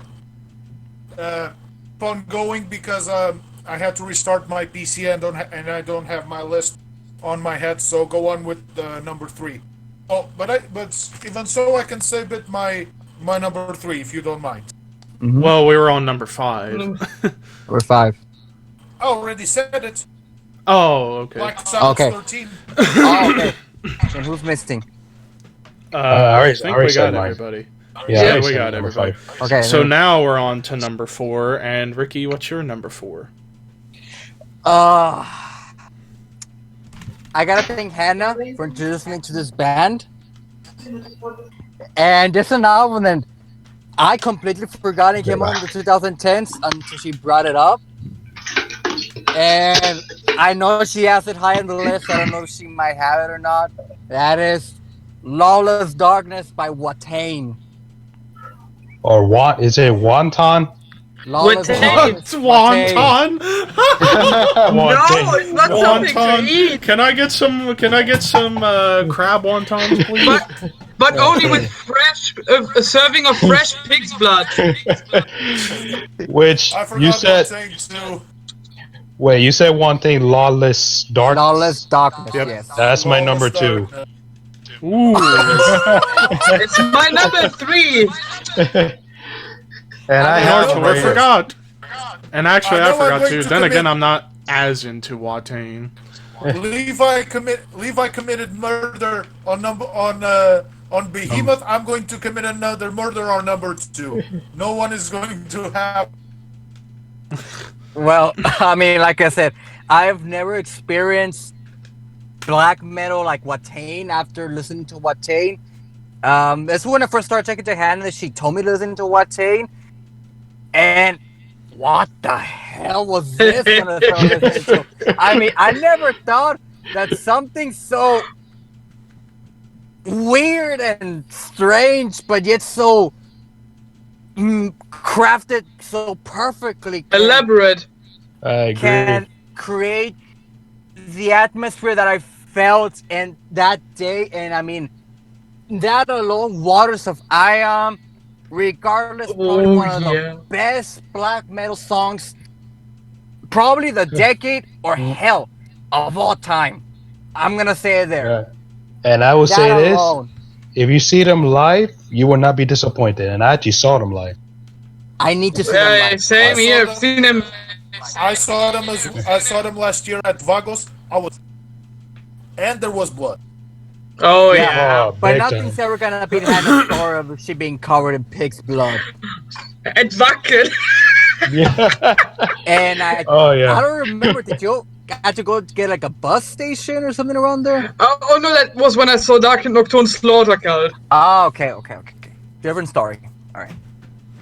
But yeah. Hannah, you're number 4. My number 4 is a band again from France, and a band that coined an entire subgenre of black metal by themselves, and I'm talking about Alcest, a.k.a. the Loon. Forgot about Alcest. I mean, if we're talking about coining genres, this is the genre of the decade, in my opinion, at least the freshest genre and the most unique one, and they coined it all by themselves. And every album they've released so far is great, but in my opinion, the best one is this one from 2010, a.k.a. the Loon. It's just something special about the musical word Nesh creates. It's dark but dreamy at the same time. And his vocals, I mean, be it the harsh black metal vocals or his clean vocals, for me, it's music that I dream. Music to dream while listening to, and every song on this album is great. The way it flows, and my favorite Alcest song ever is on here with Perquet de Lumiere. I love it so much. My number 4 has been spoiled many times by everybody. Well, most of you. And that is Power Trip Nightmare Logic. I mean, what can be said about this album that hasn't been said already? It's one of the best thrash albums of the decade, and also, not to mention, it sounds like it came straight out of the 80s. And this is unique because it could also fit into the crossover thrash sound too, because there's a lot of hardcore on this. Not in the sense of hardcore being a dirty word, but the good hardcore, the New York hardcore. Like, if I were to compare this to a couple of bands, Power Trip would be what would happen if you combine Exodus and Cro-Mags And into a DRI. blender. Nah, DRI not as much, but Power Trip. Some have compared to That was odd. Yeah. I agree. So, But so yeah, Artur, I think your PC's about to crash again, buddy. Oh, I hear my sentence 5 seconds after I say it. Ah. Now Artur's the lagger. Who would have thought that would happen? But yeah. Oh, there he is. Again, technical difficulties. This show wouldn't be anything without him. now do you hear?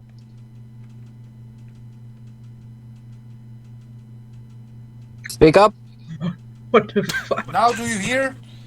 Do you hear me now? Little bit, yes. Yeah. I'll try number 2. But anyway, so How's yeah, my about number now? 4. How's it about now?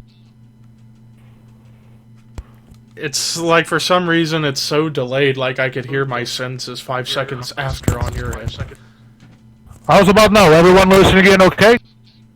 Well, we can hear you. It's like it's laggy for us, where it's Yeah. like I hear myself 5 seconds later.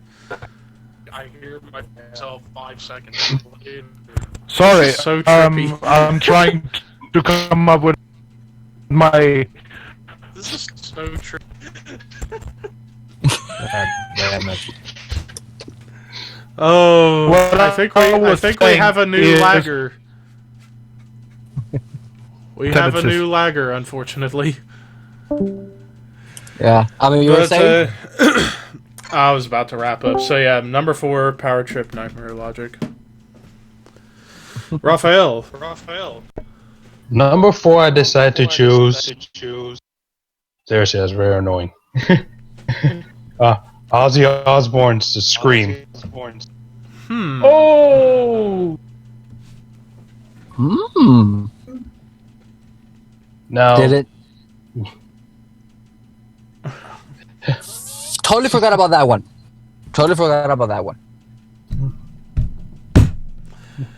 Artur, if your stuff is fixed, what's your number 4? Testing. Everything listening in. Oh. Sound creepy. He sounds scary. I might hide in the shadows again. oh god, nope. He's about to go angry. Hulk smash! Artur smash!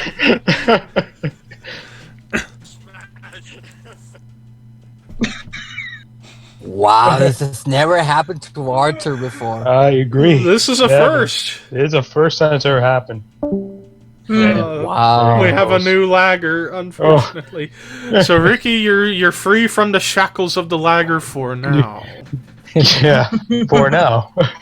For now. All right. I guess while we wait for Artur, Oh, let's see if he's fixed now. are you fixed, Mister?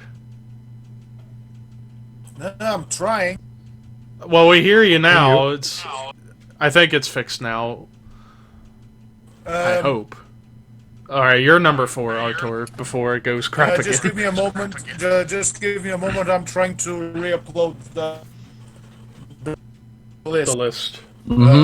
But just a few moments ago, listening in okay right now? Yeah, it's You better. sound good. Yeah, you sound good now. good. Okay, but what I was about to say while Levi was talking about Power Trip was the fact that many compare Power Trip to suicidal tendency. Not Nah, as much. nah, I don't see that. Sorry, say that. I'll tell my number 4. I'll tell my number 4 later. But let's see if I. I'll try to tell my number 4. Alrighty. So I guess for now we'll move on to number 3. Is it lagging now? No, you're not lagging. You're good now. Oh, okay. Good. So I'll tell my number 4 later, but I can say my number 3 right now if I may. Okay. I've put 2 on my number 3 because both of them they deserve their appraisal, and one of them has already been spoken by Ricky, Judas Priest's Firepower. Judas Priest Firepower, I would say a hell of an album for Judas Priest to come back from. I mean, yeah, Redeemer of Souls was very good. I've preferred Firepower a whole lot better. And not only they go back to their old school roots, a la British Steel, Hellbent for Leather, Killing Machine, which is called Killing Machine in this. Even I'm forgetting Sin After Sin, or even Stained Class. But I think that they also go to the Owens era, into the more darker, into the more heavier side. Songs like Flamethrower, Spectre, Evil Never Dies, and personally my favorites from here, which I would say it's this version of Helion Electric Eye, Guardians, and then going to Rising from Ruins, is a hell of a balance. And Never the Heroes, Evil Never Dies are still some of my favorite songs for that album. The other one that's on my list, which is a bit of a tie as well, The Great War by Sabaton. Sabaton. Oh, I forgot about that one. You know how much I enjoyed this album. Was on my 2019's best album list. I mean, and also I've seen 1917. It is worth the movie, and the hype for the Oscars, all well deserved, no question. But Sabaton, which is a band that talks mostly about World War II, but going every time to the wellspring of World War I with Price of a Mile, for instance. But here we have a full album. The first, Fields of Verdun, The Future of Warfare. My personal favorite song of the album, The Red Baron, dedicated to if I'm saying correctly, Manfred von Richthofen, the Red Baron. The Great War as well, and even The War to End All Wars, which talks about the armistice, which was signed last year, 100 years ago. So my number 3, both Firepower and Sabaton's Great War. All right, my number 3. Meh. Meh. My number 3, the final German band, Ricky. I still one up to you though with Behemoth, so you still can't beat me. But my number 3, which was my album of the year for 2017, Creator, Gods of Violence. I talked about this album. Oh no, Artur. I talked about this album. I thought of putting Phantom Antichrist on it. But yeah, Gods of Violence, I mean, when you have tracks like Satan is Real, Totalitarian Terror, the title track, Fallen Brother being a tribute to all fallen musicians. World War Now. I love World War Now. Yeah, Hail to the Hordes being a great anthemic song, but the thing that sold me on this album, the final track, Death Becomes My Light, where it's basically Creator going Iron Maiden 7th Son era. It's just such a beautiful song, and Millie showing his clean vocals a little bit, and wow. Not to mention this album cover is so evil and so awesome. I like the original cover. Phantom Antichrist beats that cover by at least 2 points. Right. But number 3, Creator, Gods of Violence. Raphael, you're number 3. My number 3 is Avenged Sevenfold's Nightmare album. Good choice, and that was mine and Artur's honorable mention. Yeah. Now, if anyone doesn't know, Nightmare was a tribute album to their drummer, The Reef, which sadly passed away. Interesting about Nightmare, when they made a music video about the song, you see like the drum set just left behind, just remembering everything that The Reef did. And I was very sad when I found out The Reef died. Yeah. But hey, they got Mike Portnoy on Yeah. that album, and he did Yeah. amazing. Oh, yeah, he did. They- Hannah, you're number 3. I've got a tie on my number 3. The first one has already been mentioned. It's Lawless Darkness by Watain. It's old school yet progressive at times, and it's the album itself is an experience in itself. It's so fucking awesome. From start to finish, from Death Cold Dark, to the Waters of Iron, which without doubt is one of the greatest black metal songs ever written. I mean, Watain have always Isn't on that album that's also Malfeitor? yeah, as well? Malfate is a second track. And the thing is, Watain has always been more about this kind of spiritual approach to black metal and this kind of experience while listening to an album. And it's the same as witnessing them live. It's a full black mass, I pig's agree. blood included. It's just something else entirely, and the way they live their lifestyle, and it you feel it in the music and everything. Yeah. Watain for me is just something else, and I mean I entered a McDonald's covered in pig's blood. That was weird.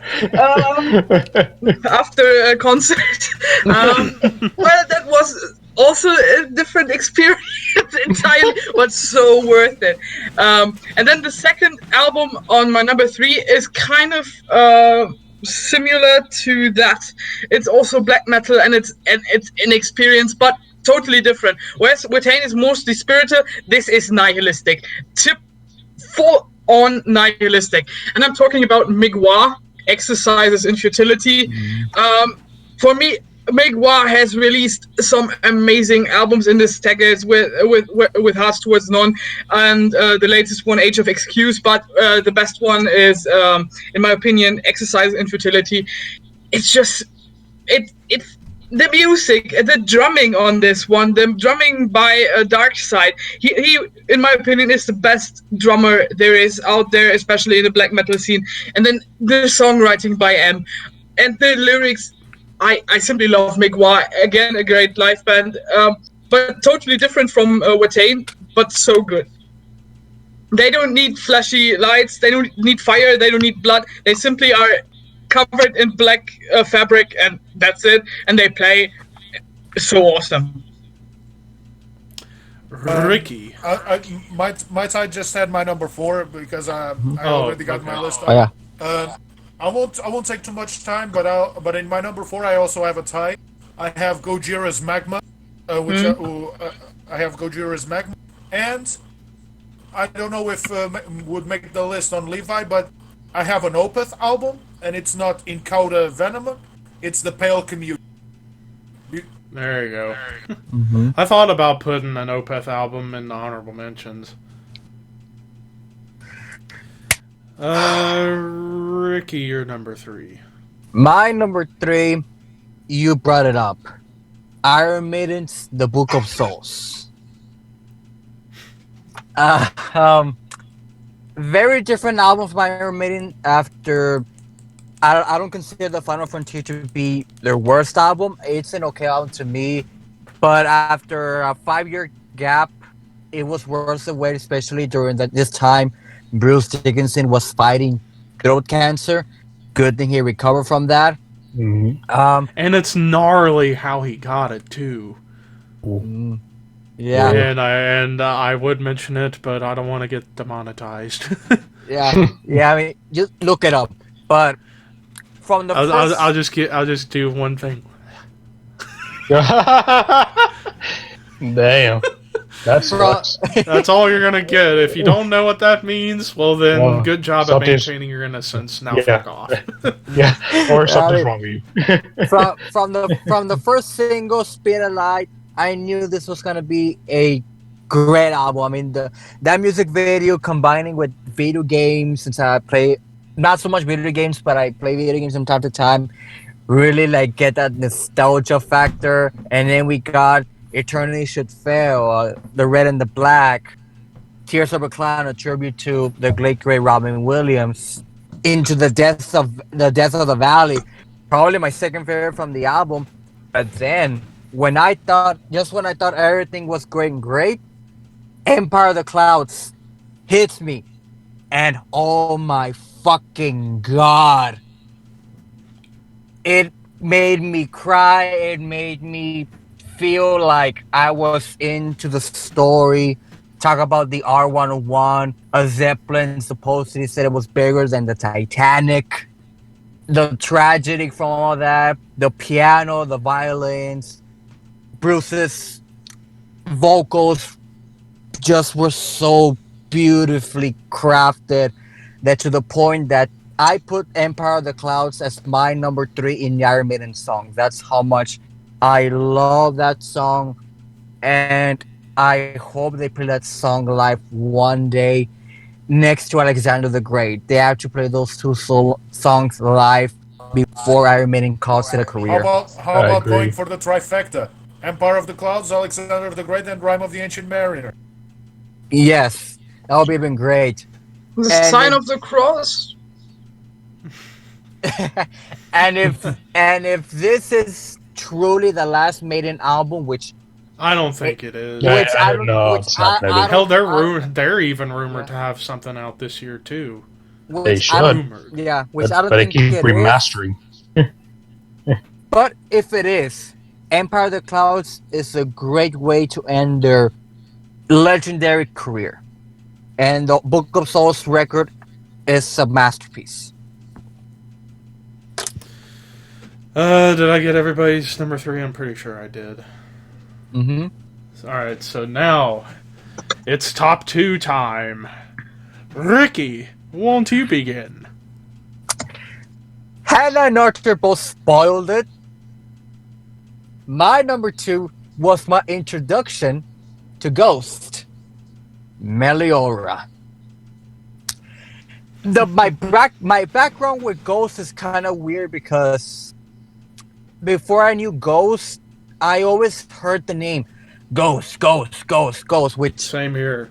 which Yeah, I I never agree. got. I never understood what's the hype between this band until they released the first single, which was Cerise, and wow, that really opened my mind to Ghost. That I went back to listen to Opus Eponymous, Inspirato, and the EP. Mhm. And then when I listened to Meliora, I mean, it changed me because I never thought that a band that originally was supposedly, I think, Doom, they were called like at the beginning Doom metal band, created something that was beyond Doom, something a bit more modern, something more meaningful.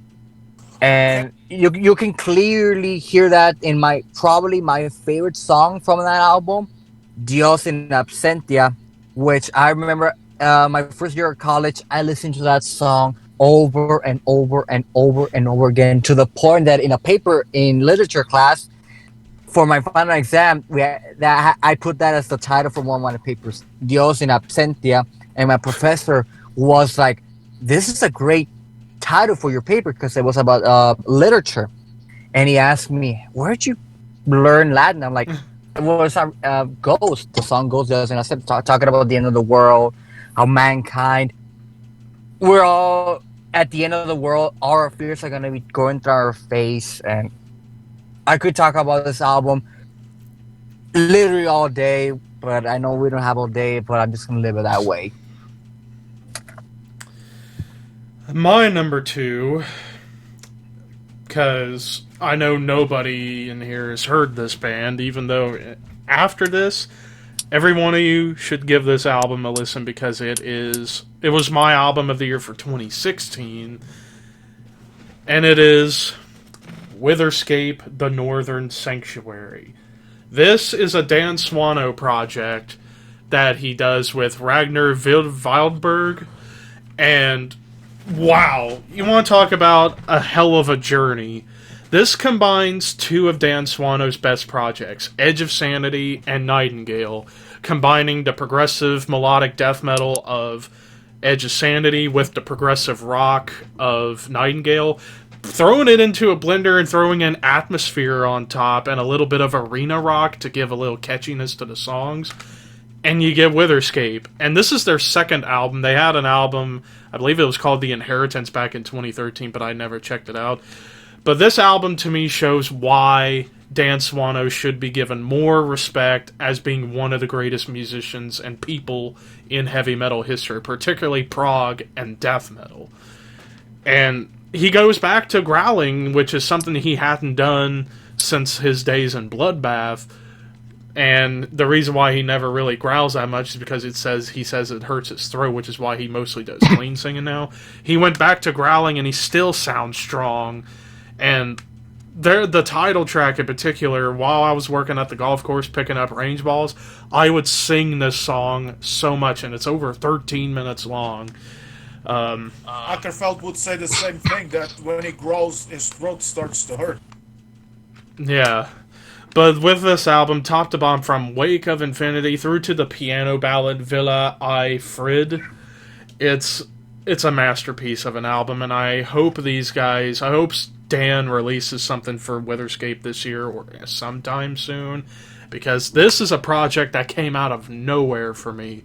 Because I'm a huge fan of Dan Swano back to his days in Edge of Sanity and Bloodbath, I love Dan Swano, and he does the keyboards, drums, and vocals, whereas Ragnar does the guitars and bass. And it was well done, well crafted. Everybody should give this album a listen. It is beautiful, atmospheric, heavy, and catchy. All hail Dan Swano. Raphael, you're number 2. Well, my number 2 has already been mentioned. It's Wataine's Lawless Stark. Yeah. And Watain, one thing I found interesting when I saw them live, they said they believe their god is Bathory. They said that. Ricky. Or wait, we already got number 2. Yeah. Alright. Hannah. I've got a tie again on my number 2, but I promise it's the last one. I really liked what happened in the American black metal scene in the last decade, and that's why I choose 2 records to represent this kind of local scene. First of all, the first one is without doubt my favorite band out of this scene, and I talked about them endlessly. It's Panopticon with Kentucky.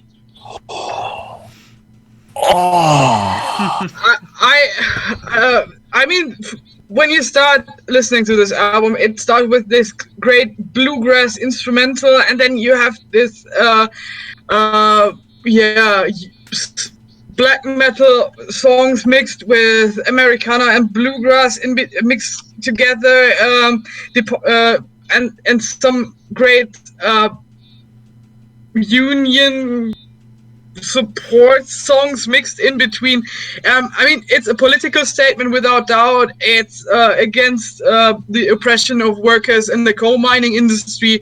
And I mean, the history connected to this album and personal experience by Austin Lund, because he comes from this kind of Appalachian mountain area where coal mining dominated the economy for decades.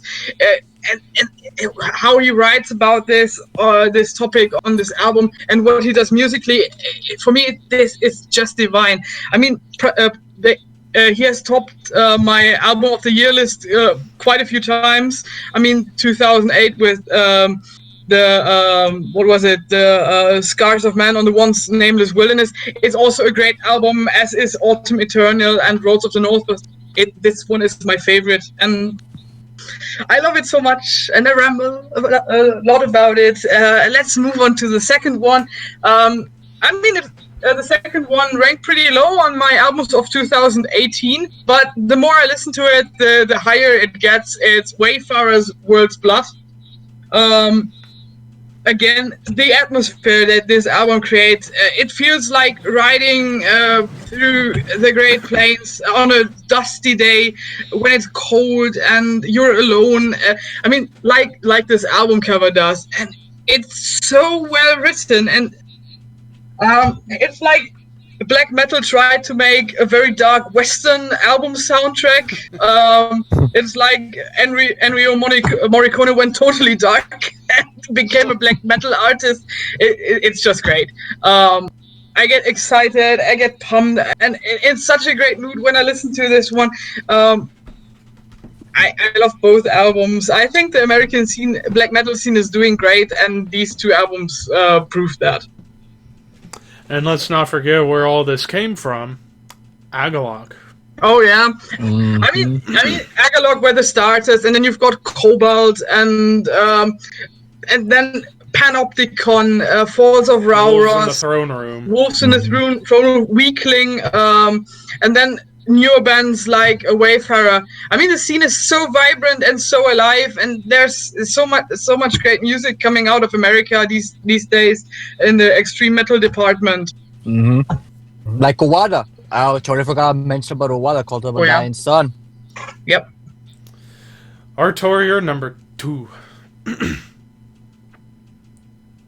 I know that I have a number 2 that no one will have on their list. And I know that this band is a bit the joke right now because of their campaigns, but Winter Suns Time 1. I mean, you can argue however you want about, come on, we're waiting for a Time 2, and we got First Seasons, which is a very good album, but Winter Sun, God damn it. What started out a bit as a side project from Yari, the former lead singer and guitarist from Ensifirum, developed into I won't say a juggernaut, but many would argue that this is one of the best death metal, melodic death metal, or even prog metal albums of the last decade. Especially with 5 songs, they can talk a whole story. And one of my personal favorite songs, "Land of Snow and Sorrow," I imagine I can go pitch a tent in a. I imagine pitch a tent in a starry sky, surrounded by snow, and I would listen "Land of Snow and Sorrow" constantly. Time is also a beautiful song, "Sons of the Winter and Stars." So that's why I said no one has this, but it is a hell of an album. Winter Suns, Time 1. Well, it's that moment of the show. It's time for number 1. And real quick before we get into it, I had just remembered an album that I was going to mention in honorable mentions, and it just came into my head. Wreckage of Stars by Black Crown Initiate. I forgot about that. Just wanted to throw that in there because it just came into my mind. But now, I'll start with Raphael because I know what Artur, Ricky, and Hannah all have. But so, Raphael, what's your number 1? Raphael. Oh, he just pooped. Well, Not my fault. are you guys ready to talk about the Satanist? Oh, wait. He's back. Oh, Raphael, are you there? Hello. Raphael. Hello. Raphael. Earth to Raphael.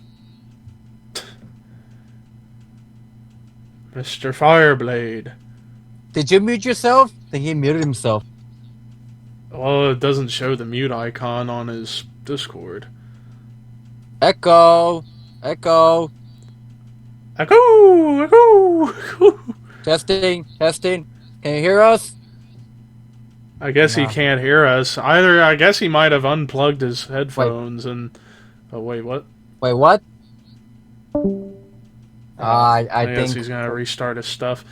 Okay. Well, are you guys ready to tell your stories about the Satanist? God damn it! I've listened. I don't listen to Levi. What? He can't hear Levi. I'm listening That is way odd. down. The volume got screwed. This is the most technical difficulties we've had in a long time. Oh yeah. But I'm keeping it in because it's fun. Can you hear us? Oh boy. I can hear you, but it's still way down. That's weird. Alright, Raphael, are you there, mister? All right, Raphael, can you hear us? What the heck? Raphael, can you hear us? This is so messed up, I swear. What is going on? What happened over the course of 2 weeks? Hold on. Alright. Hold We're on. still working on Raphael's fixings to be done. I guess while we wait for Raphael to get his stuff sorted out, Artur, you can start talking about the Satanists first. It's no secret that that metal zines like Loudwire, Metal Injection, and many others, they went to talk with Nurgle, discussing possibly what is considered one of the best extreme metal albums of this decade, the Satanists. I mean, as Levi said in his number 7, when you start out with a song called "Blow Your Trumpet, Gabriel," when you start to hear Infernus when you start to hear the drums, and even live, when you see Orion, the bass player Orion, on a meditative pose, then going on his guitar, starting wailing on it, especially when you hear dun dun dun dun dun, and starts wailing on the bass before Nurgle starts going it. I saw the face. I mean, you cannot be pumped. There's no way that you cannot be pumped for him to start to grow that song. And when he gets to the chorus of "Blow Your Trumpet, Gabriel," you know what you're listening. You're going to a mass, a black mass in a way. But it continues, especially with other songs like "Furor Divinus," "Mess Noir," which is also a great song. And is there any other way to talk about possibly one of the best songs of these past 10 years? "O Father, O Satan, O Son," without almost feeling chills up your spine. There's no way that you cannot talk about this album and not talk about especially these great songs. Seth's guitars Seth's and Nurgle's guitars are great. Orion's bass, even though he is bigger than most basses that exist, still is strong, and he's such a character live. Infernus's drums is very, very good. Probably one of the best, top 10 best drummers going on today in the extreme metal genre. And what went afterwards was they followed up with "I Love You at Your Darkest," which, as an album by itself, it is very good. Although if you call it a worthy successor to Satanist, it is difficult to call it, because there's no way. In the same way that you cannot copy "Rain in Blood," "Master of Puppets," "Rust in Peace," Number of the Beast, Power Slave, whatever. There's no way that you can replicate the same. You could say imitate it, but never duplicate it. That's why, to me, despite not being the cover, I'm sorry, but this one was what I got when I went to the store. It is a shit cover. Let's put it this way. The Satanist is my number one, and I'm sure it's Ricky's number one, it's Hannah's number one as well, but if you want to talk, go for it. Let Hannah go next while I have to go take a leak, so... Well, that's I'm about to explode. Please don't. Well, that's the cover. I got, Meh. Meh. Meh. this is just such a monolith of an album. It's like Emperors in the Night Side Eclipse. It's just something else entirely. It's listening to this is once again an experience, and coming back after beating leukemia with such a massive beast of an album. It's just incredible. I mean, the first time I listened to this one back in 2014, I was blown away by it. I'm still blown away by it. It still excites me whenever I listen to it, especially if I listen to the album Closer, Oh Father, Oh Satan, Oh Son. And to think of it that the outro of this song was written and recorded on the go. It's just incredible that this kind of songwriting, how it was created, and everything about this album fascinates me to know. And I loved it when they played it from start to finish here in Cologne. When they were here in 2016, if, as far as I remember, I still got the blood-covered guitar pick from Nerga. It's in a frame. I worship it like nothing else. And this album, I think it will forever. Time out. Forever. I just got here the news. Lockhorns today, and they're doing exactly the same thing as we are. Decade in review. They are copycats. Well, hello there, biters. with Levi's friend Bradley Zordrager and Joe Smith Engelart. Well, I think What did I just miss? Apparently, What did I just miss? in our podcast. I said that while we are doing the best of the decade, Lockhorns is coming up, and they're going to do also the best of the decade. Oh, damn it! Well, I think this album will age great. So far it has. I'm sure it will stand the test of time. And for me, this is without doubt the best piece of music released in the last decade. Period. Well, I guess it's my turn to talk about the Satanist. Yep. Yeah, I get a lot of shit for putting it in my number one in the black metal album. Yeah, I admit it. I get a lot of shit for that. But you need to understand this. When I discovered the Satanist, I was in my black metal phase. This sounded so much like a black metal record. Because from the opening track, Blow Your Trumpets, Gabrielle, how much black metal can you get from that title track, from that title opener? And then we get Ora por Nobres Lucifer. Then we get the Satanist. Then we get Mesenore. And then we get to the Closer song that defines Behemoths as a band, defines them as individuals, and defines what Defines their career. defines what Nergal went through when he was battling leukemia. You get Oh Father, Oh Satan, Oh Son, a song that will forever be remembered as probably their greatest song ever created. A song that defines the decade, probably the top one song of the decade, a song that gives you an experience unlike nothing ever created. Behemoth has ever created, something that only happens once in a lifetime. And I'm ashamed that when they were doing the I Love You Your Darkest tour, they came to San Antonio. I didn't get tickets to see them. But I hope if they come back to the States again, I will definitely go see Behemoth live. Even if they don't play Oh Father, Satan, No Son, Behemoth has gained my respect. They have gained my trust. They have made me their fan for that one album alone.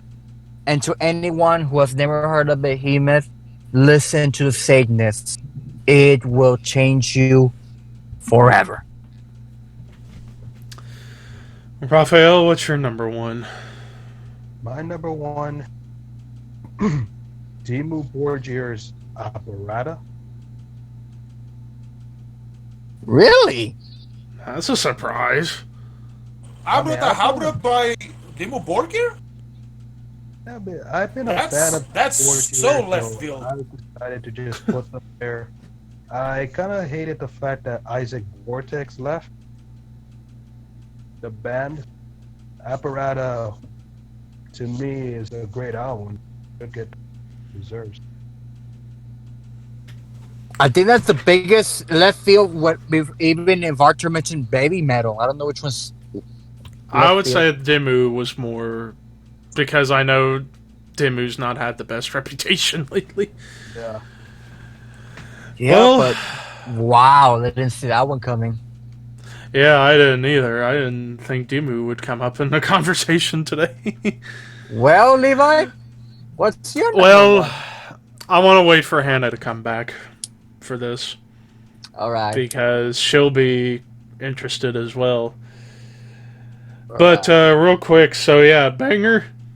The day we record our albums of the decade, you're doing the Lockhorns on that. I think I talked about in the comments on the Facebook page, and it's funny enough the same one I'm going to mention soon. I'm still waiting to see when they'll do the modern death metal episode because I put in a well detailed comment. I would like to see them go back to that global metal that the Overkill Global. Yeah. Overkill Global, trying to come here to Portugal to talk about either Portuguese grindcore, Portuguese black metal, which we do Portuguese have a lot of those Gothic. bands. In a way, although Moonspell in the early stages was black More metal, black now metal, it's yeah. becoming more Gothic. But I would not mind to see going back to that Overkill Global because it seems that it's gone. They said they would eventually do another season, from what I remember, but it's been so long. And I want to see them do a Texas Thrash episode because there's such a good scene in Texas. You should do a But anyways, so now it's time for my number one. And I could tell probably some people from Banger TV might have this as their number one as well. I brought up earlier on the onset talking about the whole decade, how it was the decade for comebacks. The comeback of all comebacks, Carcass Surgical Steel. I wanted to get angry at Ricky for bringing it up in his honorable mentions, but I thought, you know what? I'll hurt him where it hurts the most with Behemoth. Did you forget that I put him in my number 10? I know you said it too, but I wanted to get Ricky so bad, and I did such a good job. But anyway, so Surgical Steel, 2013, which was really a year for comebacks in general, because you not only had Carcass, you had Black Sabbath, you had Gore Guts, which I completely forgot to mention, either Colored Sands or Pallades Dust for honorable mentions from the decade from Gore Guts. But Surgical Steel is the perfect album of the decade, in my opinion, and arguably Carcass's best work ever. Like, Hard Work is a masterpiece, but I think Surgical Steel took what Hard Work was able to do, but expand on it. Musically, it's very much Hard Work. Lyrically, it's back to the days of Symphonies of Sickness and Necroticism and Reek of Putrefaction with the medical, gory, deathly lyrics.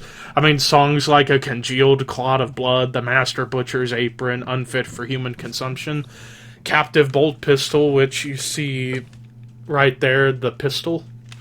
Plus one of the most unique and coolest album covers ever of all the surgical tools, and it just fits the band to a T. Musically, in my opinion, this is what melodic death metal should be. Death metal with with a little bit of melody, not the crazy worship you get from bands like In Flames. This is, to me, what melodic death metal is supposed to be. Especially, arguably for me, one of the best songs of the decade, the closer, Mount of Execution, their longest song, over 8 minutes, starting off with a beautiful acoustic intro, and then it just goes full tilt right into it. And And you can imagine why you have bands nowadays like Impaled and Exhumed who pretty much take what Carcass was able to do throughout their whole career and create music. Especially a band like Exhumed who have been going at it since the 90s, combining the melody of albums like Necroticism and Hard Work with the rawness of Symphonies of Sickness. Same could be said for Impaled, because they're both, in my opinion, the best of the Carcass clones to ever exist. And Carcass. And finally, we're getting the follow-up this year after releasing the single Under the Scalpel Blade, which was a great song. I can't wait for the follow-up, and I hope it's just as good, if not better. My number one, Surgical Steel by Carcass, and I can almost guarantee Sam Dunn will have it as his pick for Album of the Decade, too. Because he loves this album as well. And possibly Brad will go the Satanist way. Maybe. Or he might go Dying Fetus. But anyways, that does it for this episode. I think this might have been our longest episode yet. Even longer than the Album of the Year episode for 2019. Almost 2.5 hours. Holy crap, what is wrong with us? What are we doing with ourselves? But regardless, this was an amazing episode despite numerous technical difficulties. But hey, life is pain. But don't worry, we got more episodes coming down the pike. In fact, the next episode, episode 28, we're going to be doing top 10 Doom Metal albums. And when I say Doom Metal, we're going to be covering all of Doom. Traditional Doom, Funeral Doom, Death Doom, Gothic Doom, Blackened Doom. The whole 9 yards. We're going to cover it all on episode 28. Then after that, top 10 concept albums. After that, I think we settled on top 10 albums of the 2000s. Maybe. We're not sure yet. We're still thinking about with episode 30. Which, that's going to be a big episode right there. But anyways, thank you guys for watching who have been watching the premiere. Thank you for leaving your comments on the chat. For those watching the archive, thank you for checking it out. Don't forget we have a playlist of all the episodes from episode 2 through to this episode. So you can watch back all the greatness from the past. But until next time, we'll see you in whatever we do next.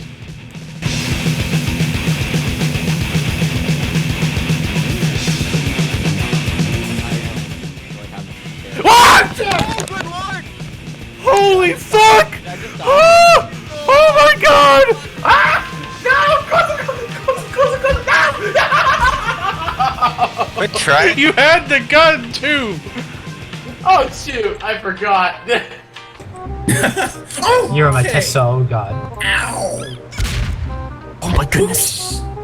Holy. Somebody What shot just X. happened to Carson? Somebody shot I Arts. face planted a freaking container.